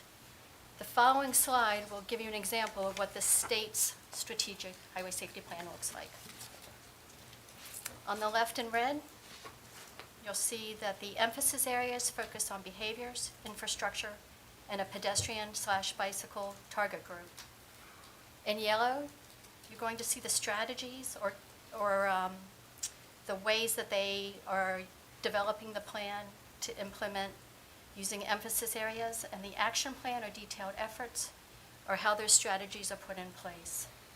Examples of action plan efforts include things such as sobriety checkpoints, distribution of child safety seats, installation of rumble strips to address run-off-the-road crashes, and enforcement such as speed and distracted driving enforcement. Next slide. Having a local plan will allow organizations to share information and resources about trends, planned traffic safety programs, efforts, local safety data such as high crash locations and risky behaviors. A local plan would also make the county eligible for additional grant funding. Federal Highway Safety Improvement Funding, known as HSIP funding, is made available to states that have strategic highway safety plans, and Maryland offers it as a potential funding opportunity to counties that have local plans in place. The HSIP requires a data-driven strategic approach to improving highway safety on all public roads with a focus on performance. And there's also another grant opportunity in some cases called a high-risk rural roads HRRR program. Examples of some Maryland counties that have applied for and received HSIP funding in the past include Cecil County. They received $76,500 to install pedestrian hybrid beacons. Baltimore County is going to receive $225,000 to install raised crosswalks, and Montgomery County is going to receive $720,000 to install protected pedestrian crossings. And in each of those cases, the county put forth 10% of the cost of the project. I'm going to talk about Calvert a little bit. As you can see, the data shows that on average, Calvert has 1,115 crashes, 339 injury crashes, 38 serious injury crashes, of which 5 are typically unbelted, and 8 fatal crashes. Those are 5-year trends. The behaviors involved in those crashes, 3 of the 8 are typically impaired, and that's drug or alcohol. 3 of 8 are typically unbelted. A quarter of them are distracted or speeding. And we usually have a crash involving a motorcycle, older pedestrian, bicycle, about once a year that are fatal.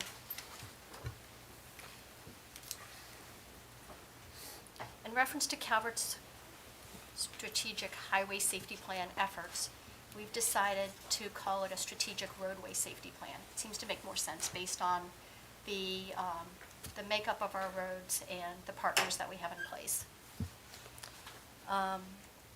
Calvert's initial efforts will be a plan from 2023 through 2025, and from that point forward, it will be aligned with the state's release of their 5-year annual SHSP plan. The efforts over the next few years will be focused on gathering data, partnerships, and determining the success of existing programs. New Traffic Safety Council members will be recruited. They will be organizations that can build strategic efforts towards success of driving down serious injuries and fatal crash numbers. I'm going to go over a couple of the strategies that we've come up with and reviewed a little bit as a team. For occupant protection, we're going to increase enforcement of occupant protection laws, make use of available resources, including social media and national campaign materials, and implement data-driven education or awareness programs for high-risk populations. And so if you look at those 3 strategies that we've given as an example, you'll see that one's enforcement and one's education and one is outreach. And those are opportunities that go back and sort of align themselves with the state's strategies that were in red on their plan that we gave as an example. Next slide. We expect the speeding and aggressive driving strategy to use enforcement of egregious or unsafe speeds, make use of available resources, including social media and national campaigns, data-driven education for high-risk populations, and identify high-incident location segments and intersections. And in this case, you'll see that the last strategy given involves engineering. And that is a component of the plan intentionally so that we can start documenting the need for HSIP funding, which which is infrastructure improvements. On impaired driving strategies, you'll see enforcement of impaired driving laws, again, alcohol and/or drugs. Make use of those same available resources for national campaigns. Implement education for drugs, alcohol, stress, and fatigue-related driving. And we've seen usually 1 or 2 crashes, fatal crashes every year here that involve fatigue. Identify impaired-related high-incident locations, segments, and intersections, and determine engineering countermeasures to reduce impaired driving. And once again, we're trying to do it comprehensively through education, enforcement, engineering, and outreach. The same for the distracted driving strategies. You'll see that many of them are similar to what you've seen before, including the engineering strategy about reviewing locations for run-off-the-road crashes, and also reviewing technologies that are coming for engineering-related strategies. Last strategy, we're still developing this one. It's going to involve vulnerable road users, and we want to make sure that we address those populations that, even though they may not have a high number of fatalities each year, they're consistent. It's our pedestrians, we may have one a year, our golf carts, our four-wheelers, our bicyclists, our older drivers or younger drivers. They may not be prevalent throughout the entire crash data, but they are occurring, and we want to make sure that those that are most vulnerable are addressed. And when it comes to the page here, the steering committee, they were already introduced, but those are your 4 steering committee members in developing the plan. And Public Works and the Sheriff's Office are going to be leading this effort. And we will be bringing in, next slide, we will be bringing in, it is anticipated these agencies, we've earmarked some of the representatives that have either been involved in previous Traffic Safety Council plan programs, or we have relationships with them and know that they will either be a good point person or have the ability to designate somebody else that can represent the issues and the strategies that each of those departments will be bringing to the table. And that's all I have. So that pretty much wraps it up. I don't know if you all have any questions, any input. So I don't want to put the deputy on the spot, and I don't want to get Commissioner Hart fired up, but legalization of marijuana, isn't that going to create significant issues for you all doing traffic enforcement? Yes, sir. So is there any kind of a plan, or is there any experience like in Colorado that you all can use to help with that? We're actually working on training. You want to elaborate on that, Debbie? Sure. So I'm volunteering to the county to put this plan in place, but I also have, it's awkward to describe sometimes, but I have a real job, and they have allowed me to participate in this plan development as well as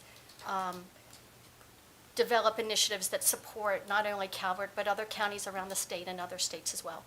One of the most innovative programs, and it's the first in the country to be done for non-law enforcement people, is what is called a Green Lab. And the Green Lab is basically a cannabis version of a wet workshop where law enforcement would get the opportunity to evaluate impaired by alcohol people and practice the assessments. We're doing the same thing for Calvert on April 5th at Company 4's Rescue Squad. We will have drug recognition experts and some law enforcement students taking an A-RIDE class that week to help them become more knowledgeable about impaired driving through drug assessments, and actually have the opportunity to do it on live medical marijuana patients that have used their products to the point of impairment, and then are allowing law enforcement to assess them as to whether or not they would be arrested because they are impaired enough to drive, or whether or not law enforcement decides that they are not as impaired as they would have originally thought, and go through the practice performing the field sobriety tests. So let me ask, so you do, alcohol's tried and tested, you know at point whatever level, no matter your body weight, type, what have you, majority studies test that you're at this proficiency, that proficiency. Is there any aid to the officer whatsoever to say, okay, because you have medical marijuana, which is now legal through the state, that at a certain level, that they're that they're too impaired to drive the vehicle or not? I mean, is there actually a bona fide test besides just an officer trying to identify you in motor skills? Which So one of the us wants to alcohol, take there's a that on? I guess they're talking about, he's talking about the per se for 08 or above. Is there a per se for a THC quantitative measure? I like how you said that. So the most frequent recommendation that we are seeing is that law enforcement officers should rely on their drug recognition experts. And Calvert has 4, 5? Currently, yes. Yes. There are resources out there that are being piloted around the country. As I mentioned, my employer is allowing me to participate or in helping me Thank your participate. employer for us, please, would you? Send them a letter. I'll pass it on. All right. But there are resources out there, including, there's a Druid app that allows, in our case, employees to assess their level of impairment based on baseline studies. There's a application called Hound Dog, which is an oral swab test. That was where I was going. So there is actually some type of apparatus to gauge. But they're not nationally approved or used, and in many cases still in the piloting or testing process. And that's why, nationally, they're used, the drug recognition experts are each organization's standard resource when it comes to determining if somebody is impaired. That's a lot of pressure on the officer. So to answer your question, Commissioner, yes, sir, our countermeasures are training. The sheriff believes in training. Every road deputy is pushed through advanced roadside impairment detection, which is basically going to allow the skill set to look beyond the alcohol, to look for indicators of impairment from marijuana or some other substance. And from there, they will make the arrest based off their assessment, and then the drug recognition experts are brought in to do a full evaluation and so forth. So, we're adjusting as needed as laws change and so forth, but our countermeasure at this point is training. We're trying to give our deputies the best tools they have to counteract.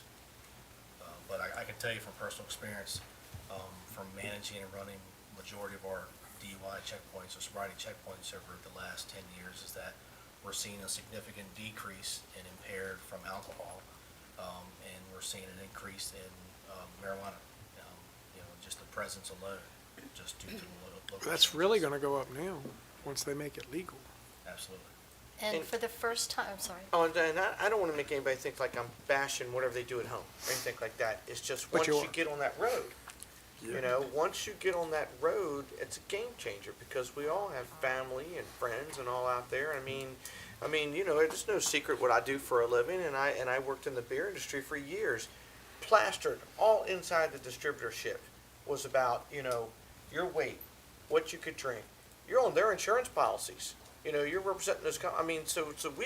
It was drummed into us about drinking and driving, because it's the industry you're in. There's a spotlight really on you, and it's just, we all said the same thing. None of us want anybody hurt, and so, it's how do we protect, the other drivers? What tools do we have available? And like I say, it always seems like in the state of Maryland just does it and says, figure it out.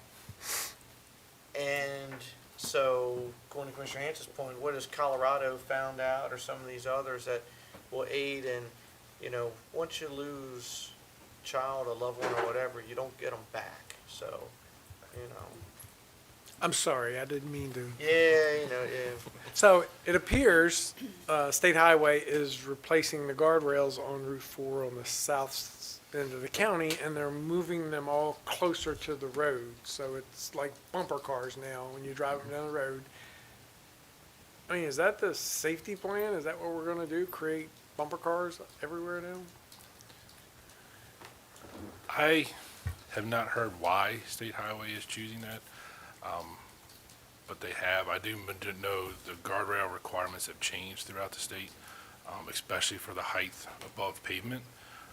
So my assumption is they're probably need to replace them anyways because they don't meet the regulations for the height themselves. And someone chose that they would probably be better off to have them closer to the road and stop the vehicle from going down into the ravine further. So But I can't. those of you that travel up and down Route 4 south of Prince Ruddock, if you see all those stakes, if there's not a guardrail there now, there's a guardrail coming. And, you know, when they first put the ones on the south end, because I travel south most of the time, the rope ones down like Perrin Road, when they first went in, I thought, oh my God, they were so ugly. Well, now I've gotten used to them. I don't pay attention to them, but, you know, we try to keep this county, And you they know, work. it's They do stop beautiful. crossover accidents. They do, but when you're moving farm equipment, they're no fun. Because I used to be, I You're in could the get minority off here, I the hate to tell you. road. I know, I could get off the road. Now with the guardrail, I can't. So, you know, I get 2 fingers instead of 1, but, but, you know, and the other thing that bugs me if I'm on a tangent here is, you know, I thought I learned when I first came here that when the deputies write tickets on state highways, that revenue all goes to the state. That's very unfortunate. County everywhere though, right? Any Yeah. ticket you write. Yeah. I mean, It's unfortunate. people say, oh, must be revenue time for Calvert County, but it's No. like, look, 0.01% even stays here, right? Yeah. It's like, now, there's like. hardly- There's a law we can get behind. Yeah, State Maryland ain't gonna let that one. Develop some local ordinances on that. That's how we're funding the local state police barracks. Our deputies writing tickets. I'm sorry. So one more thing while you guys are here, can somebody touch on the move over law? I see it time and time again, people not moving over. Can you, either Debbie or We have actually incorporated the move over law with our enforcement initiatives. So the last, I guess the last year or so, when they implemented the tow trucks, any vehicles on the side of the road with the hazards on and so forth. Farmers. Any initiatives we set up, typically the grant fund initiatives, and we pass on education to our road patrol deputies as well, is to counter enforce that. So if we have an officer who's on a traffic stop, we'll have a secondary unit just to monitor that move over. Same thing with crashes and so forth, or assisting with our tow truck operators. We do enforce those measures or the violations. I'd tell you typically a lot of times is education. It's lack of education from the public. that's why I wanted you to touch on it. Absolutely. So we'll still make contact. 9 times out of 10 is the deputy's discretion on how the disposition of the initial stop. Education can be from a warning as well as a citation. So, yeah, yes, sir. We are doing countermeasures, you know, with all of our initiatives. I've worked with Debbie for a lot of years. I'm glad you're back. Yeah, me too. Me too. And then when you're JR, she will make your job easy. Oh, trust me, I know. I've noticed already. in your presentation, you mentioned, I thought, unless I misunderstood, you're going to start tracking accidents at intersections which would, you know, promote safety changes. I thought we haven't been doing that. So I think we're going to ask for specific data regarding what our priorities will be Okay. and applying for grant funding if it's available for that type of countermeasure, and ensure that it's directed and tracked for success. I was shocked to hear how many people run red lights. That's mind blowing. That's asking to die. I mean, so you're seeing more and more of people ignoring red lights. That would be the sheriff's office that would know more about that. It's all over. You know, generally we get complaints and we try to assess the intersections to see if it is a problem. It's random, various times of the day and so forth, but there are violations out there at every major intersection. You know, When's the speed camera going up on Route 4? which one, sir? The one at Hunttown High School. Is there another one? Oh, yeah. He did open that door, didn't he? We've only heard about the one at Hunttown High School. There's more? I'm not aware of one at Huntington High School. Oh, yeah. Hey, we were told there's one coming at Huntingtown High School on Route 4. I wasn't aware that was a designated school zone. Uh-huh. That's what we were told. We thought it was a revenue zone. I'll look into that and follow up with that. Okay. Everybody good? Nope. Good. So, I move that we direct staff to develop a strategic roadway, I like that, safety plan for Calvert County covering the period of 2023 to 2025. Second. All right, motion and a second. Any discussion on that motion? Hearing none, all those in favor say aye. Aye. Opposed? Motion carries. Thank you all very much. Thank you, Commissioner. Very much. Have a good day. That brings us to public comment. Counselor? Thank you, sir. The board adopted a resolution in 1989 intending to maintain the order and decorum of the governmental process. A copy is found here to my right. The Ethics Commission has asked us that we remind speakers in public comment that lobbyists include those who seek to influence public policy, and lobbyists must register in advance. Floor has been open for public comment. Comment from persons in the meeting room who may begin making their way to the microphone, then those joining virtually. All speakers are asked to identify themselves and whether speaking as an individual or the designated representative of a group. For those attending virtually, if you wish to speak, please press star 9 or use the raise your hand function. Virtual speakers will be identified either by their screen name or the last 4 digits of their phone number. Good afternoon, Commissioners. I'm Leonard Zuzza, live in Solomons, and I'm speaking on behalf of Calvert Citizens United. Thank you for this opportunity to address you. On January 25th, the Supreme Court ruled that the county's 2019 comprehensive plan was not invalidated by former Commissioner McConkey's unethical vote to move his property into an expanded Huntington Town Center. But you will still have difficulty implementing this plan in accord with the county target of 37,600 residences through 2040, because Calvert's growth will likely exceed that 2040 target for residences by 2024. Why is such a metric important? State regulations require counties to manage growth in a rational way that is beneficial to the public. This is in the Maryland Code. Your most fundamental obligation is to manage growth so that it does not exceed the capacity of critical facilities. These include limiting traffic growth so as not to worsen road congestion, continuing to provide public water, maintaining the capacity to process increased sewage, and ensuring the ability of schools to accommodate new students. State and county officials work together to set the number of residences in 2040 to provide you a data point to manage growth so that you can continue providing services. The previous BOCC provided you revised metrics to inform your decisions on growth by upgrading the adequate public facilities criteria. These will provide you, staff, and the public reliable indicators of the impact of proposed growth on county services and budgets. Why is CCU calling your attention to the number of residences in the county? Given the growth of residences in 2015, when the 2040 target of 37,000 units was set and the baseline for existing residences was 31,000, county officials could authorize 6,000 new residences over the next 25 years at the rate of 240 a year. However, subsequent county approvals of new subdivisions significantly exceeded that rate, even though county planners subsequently raised the 2040 housing target by 600 units. 2 developments significantly reduced the number of new units the county could build without exceeding the 2040 target. First, the 2015 baseline of existing residences was raised to 34,767. Second, the county approved construction of 2,358 new units between 2016 and 2022. That combined growth significantly increased the total number of new residences built since 2015. This means that the county will likely reach the 37,600 target by 2024. This calls into question how much new growth the county can support without overloading facilities. Second, by reaching this level next year and effectively eliminating a new growth target, county officials will have eliminated any growth target for the next 16 years. Planning staff will have no metric for evaluating how many new residences they can approve annually. Should it be 5 a year, 50 a year, 150 a year, 500 a year? They will have no metric for determining that. Given the absence of a new residential target, the budget officials will have no statistical framework for determining what new facilities will be required to meet growth-generated demands on facilities. Without these guidelines, it will be impossible to determine what new facilities will be needed to fund the capital improvement program. To avoid Calvert decision makers having no data to make informed decisions, Calvert Citizens United suggests the following.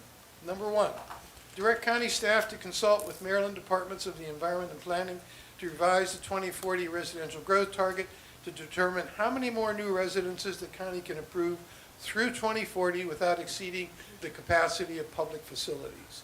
Second, direct the County Planning Commission and Planning and Zoning Department to include the revised APFO metrics in documents they use to process permit applications for major new developments. This would enable Calvert officials and residents to see what the impact of this proposed growth would have on facilities and budgets. This transparency will greatly increase the confidence of county residents so that they can evaluate the impact of future growth on their wealth, safety, and welfare. This is a function of transparency that we would appreciate seeing. Thank you for this opportunity to share this information with you and the views of Calvert Citizens United. Thank you. Thank you. Thank you. Is there anyone else in the room? Good afternoon, Commissioners. Good afternoon. My name is Harriet Millard. I'm here to talk to you about the removal of the Kent Millard Heritage House Historic District designation in Lusby. Christopher Sperling spoke on it earlier, but I wanted to introduce myself to you and give you my personal perspective and comment on the situation. My request is for the Kent Millard Heritage House Historic District designation to be removed from my property on Olivet Road in Lusby because the historic district no longer meets the criteria of Calvert County Code, Chapter 57, Article 3, Section 57.8D, that says exemplifies the cultural, economic, social, political, or historic heritage of the county and its communities and the specific criteria for which it was originally designated by resolution number 26-18. While I'm grateful that the historic district designation was granted correctly in May the 15th, 2018, my property known as Kent Millard Heritage House referred to in the designating resolution throughout page 1 and designated as landmark on page 2 was demolished. The house was demolished and removed in 2020. The Department of Planning and Zoning staff and the Historic District Commission contend that the area in the immediate vicinity of the former house is a registered and archaeological site per Maryland Historic Trust Site number 18CV538. This is to point out that that site type and focus is, it says, mid-20th century frame house ruin, which is the old house that is gone. At the HDC regular meeting on November the 9th, 2022, I pointed out that resolution number 2618 statement, the grounds around the house have been virtually undisturbed since the Kents, my great-grandparents, purchased the property, making an intact archaeological record of African-American family that spans more than 120 years is a misrepresentation and is false because my great-grandparents inherited the property. They built the house appearing on 1952 aerial photo and 1974 photo revision, put in a well, walkways, driveway, and planted trees around the house. I gave Please several- wrap up your comments. Time is up. Oh, okay. If you have I written, apologize. we can provide the written comments.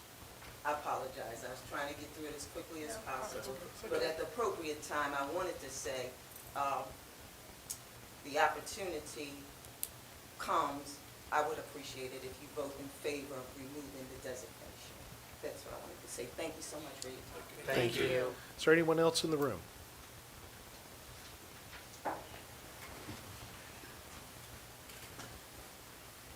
Well, I didn't think I'd have anything to say today, but I'm sure that is no surprise that I found something. So, in listening, there was some fascinating... Please identify. Oh, I'm Bob Estes. I keep forgetting that... Thank you. He still needs to do that, John? Yes, he always. And I'm representing Friends of Hunting Creek, but I won't take 5 minutes, I'm sorry.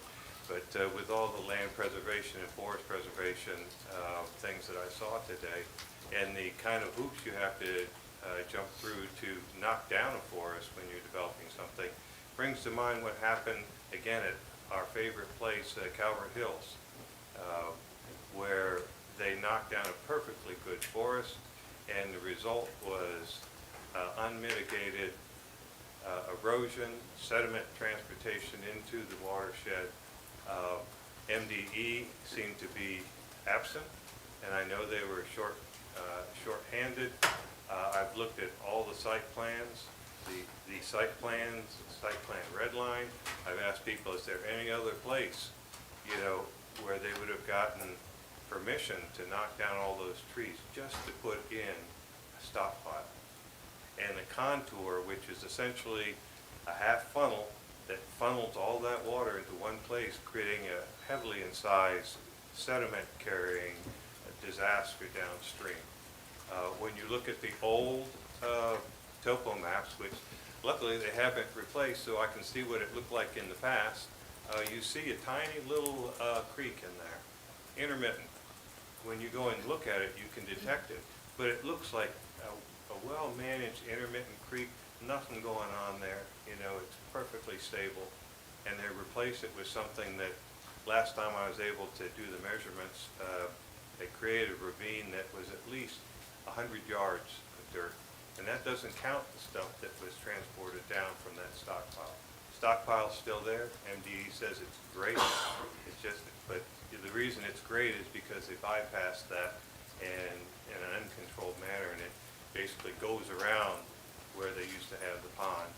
So maybe a third of the water goes down there. And I was thinking to myself, why not put some trees back there, huh? Why not? There's programs for that. Maybe somebody knows how to do that. But if you think that it doesn't happen, believe me, it happens. You all know it happens. Trees get knocked down, people ignore it. Maybe there's a variance done in some dark little meeting that says, oh yeah, you can knock down anything you want now. Not good, not good. But it does happen, and if we're not vigilant, and if we don't hold MDE to what they're supposed to be doing, which you know they are, then this will happen over and over again, and it can't be replaced. Thank you. Thank you. Is there anyone else in the room? Seeing none, Mr. Cormier, if you would like to unmute yourself and identify whether you're speaking on behalf of a group or as an individual. Good morning, Commissioners, or good afternoon at this point. My name's Joe Cormier. I'll be speaking on behalf of myself. I just wanted to call in today and thank the staff who put together all these presentations today. I know they don't happen overnight or by magic. I know it takes a lot of hands behind the scenes, and it's not just people in front of you who are reading them. So I just want to say how much I appreciate all the support staff that go into putting these presentations together. I want to put my appreciation out to the Sheriff's Office. We had an SRO at Windy Hill Middle who had a great information night for internet safety and really hit home with my kids, so I appreciate the Sheriff's Office being part of that. And as we go through this thing, we talk about all the different ways that we can be efficient. I hope that you're going to work with the school board, not just on their budget, but to find ways that you guys can partner on things. Like if you're going to put together a transportation program for fuel use, I hope that you involve them, because the more you guys can buy stuff in bulk that you're both using for the same purposes, I think that's going to save the taxpayers money. Again, thank you to the staff who put all this stuff together, and you guys have a great day. Thank you. Thank you. Mr. President, there are no more speakers. Thank you. That brings us to Commissioner reports. Commissioner Cox? Just like to say keep your thoughts and prayers with the Pierce family of the passing of Mark Pierce. Attended a fundraiser at the Prince Frederick Baptist Church, had a good turnout there. That's all for me. Thank you. Commissioner Ireland? Saturday evening, I attended the Wild Turkey Federation dinner at the fairgrounds. It was Chesapeake Longbeards held the event. It's the 50th anniversary of National Wild Turkey Federation, and Jay Johnson and his crew did a great job. There was a lot of focus on the youth at the event. Also attended Johnny Clark's funeral. I went to school with him. Calvert Christian, 2nd to 8th grade. His mother, Connie, is a county employee. It was great to see everyone there. Saw a lot of old classmates there. Also saw his grandmother, who's Connie's mother, who was 102. She, years ago, had the nursing home where Calvert House is, where the current sheriff's office is now. February 6th, last night, had a board meeting with the fair board. That was the first one I attended, and they're busy planning the 2023 fair. So that's all I have. Thank you. Commissioner Grasso? I attended my weekly MACO meeting on Wednesday, and then Saturday, I attended a Tri-County, Maryland alumni chapter of Delta Sigma Theta sorority. I was on a panel, and I was on a panel with Inez Claggett, the sheriff of Charles County, the head of the Charles County Commissioners, and a Board of Ed member from Charles County. And it was kind of a surprise, but I held my own, and I have no doubt. that's all I've got. Thank you. Commissioner Hart? As you know, it's budget season, so myself and Commissioner Hance, we met with the superintendent of schools on one day, and then another Friday. day came back and met with a couple board members from the Board of Ed. Seems like budget season never ends, but so it's going to be, Blueprint Maryland's going to be a lot to digest this year, so that's about it. Thank you. So last Thursday night, I attended the Maryland Ag Dinner up at Maryland Live, and didn't get to meet the new governor, but he was there and gave a presentation, an excellent presentation. And had lunch yesterday with the new Ag Secretary. I think he was picking my brain, and that didn't take very long, but want to wish him all the best. You know, agriculture is very important to the state of Maryland. It is the #1 industry, and you hear me talk once in a while about how important it is to me, especially. And we talked about timber earlier, if you weren't paying attention, and most of you know I do own a farm, and I have timber on that farm. And 2 years ago, during COVID, the price of timber spiked tremendously. That's why a 2x4 was $12 or whatever it was.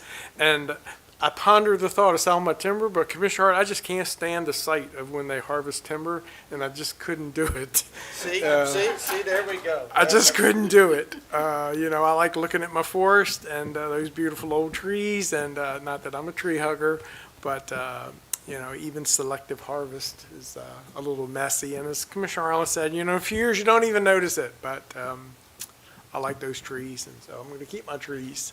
Awesome.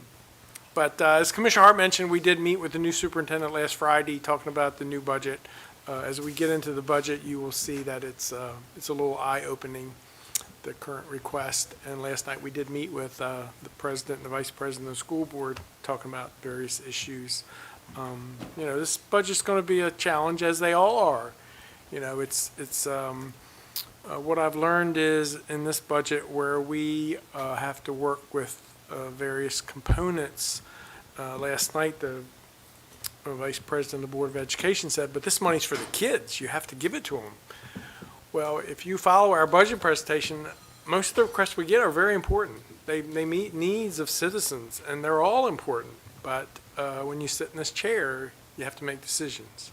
And they're not easy decisions, as these 3 new members will find out.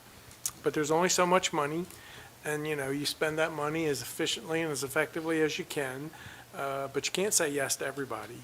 You know, I understand it's for the kids, I understand it's for this or for that, but at the end of the day, these 5 individuals up here make decisions that they think are in the best interest of the county, and they're never easy. But we're in budget season, and as Commissioner Hart says, it seems like it never ends. We'll get a little break in July and August, and then we'll start back up again in September, start working on next year's budget. So just want to reinforce the fact to all of you out there that it's a tough process. It's not easy. We all wish we could say yes to everybody, but that can't happen. So it's going to be fun for these 3 new commissioners. I remember my first budget. So I'll stop babbling. That's enough. With that, No, it's a valid point, you know. I was fortunate when I came on the first time. You know, you remember the rainy day fund, they used to say? It was raining when I got here, to a tune of about $8 million a year coming out of general fund, just to balance. There was no steps, no COLAs.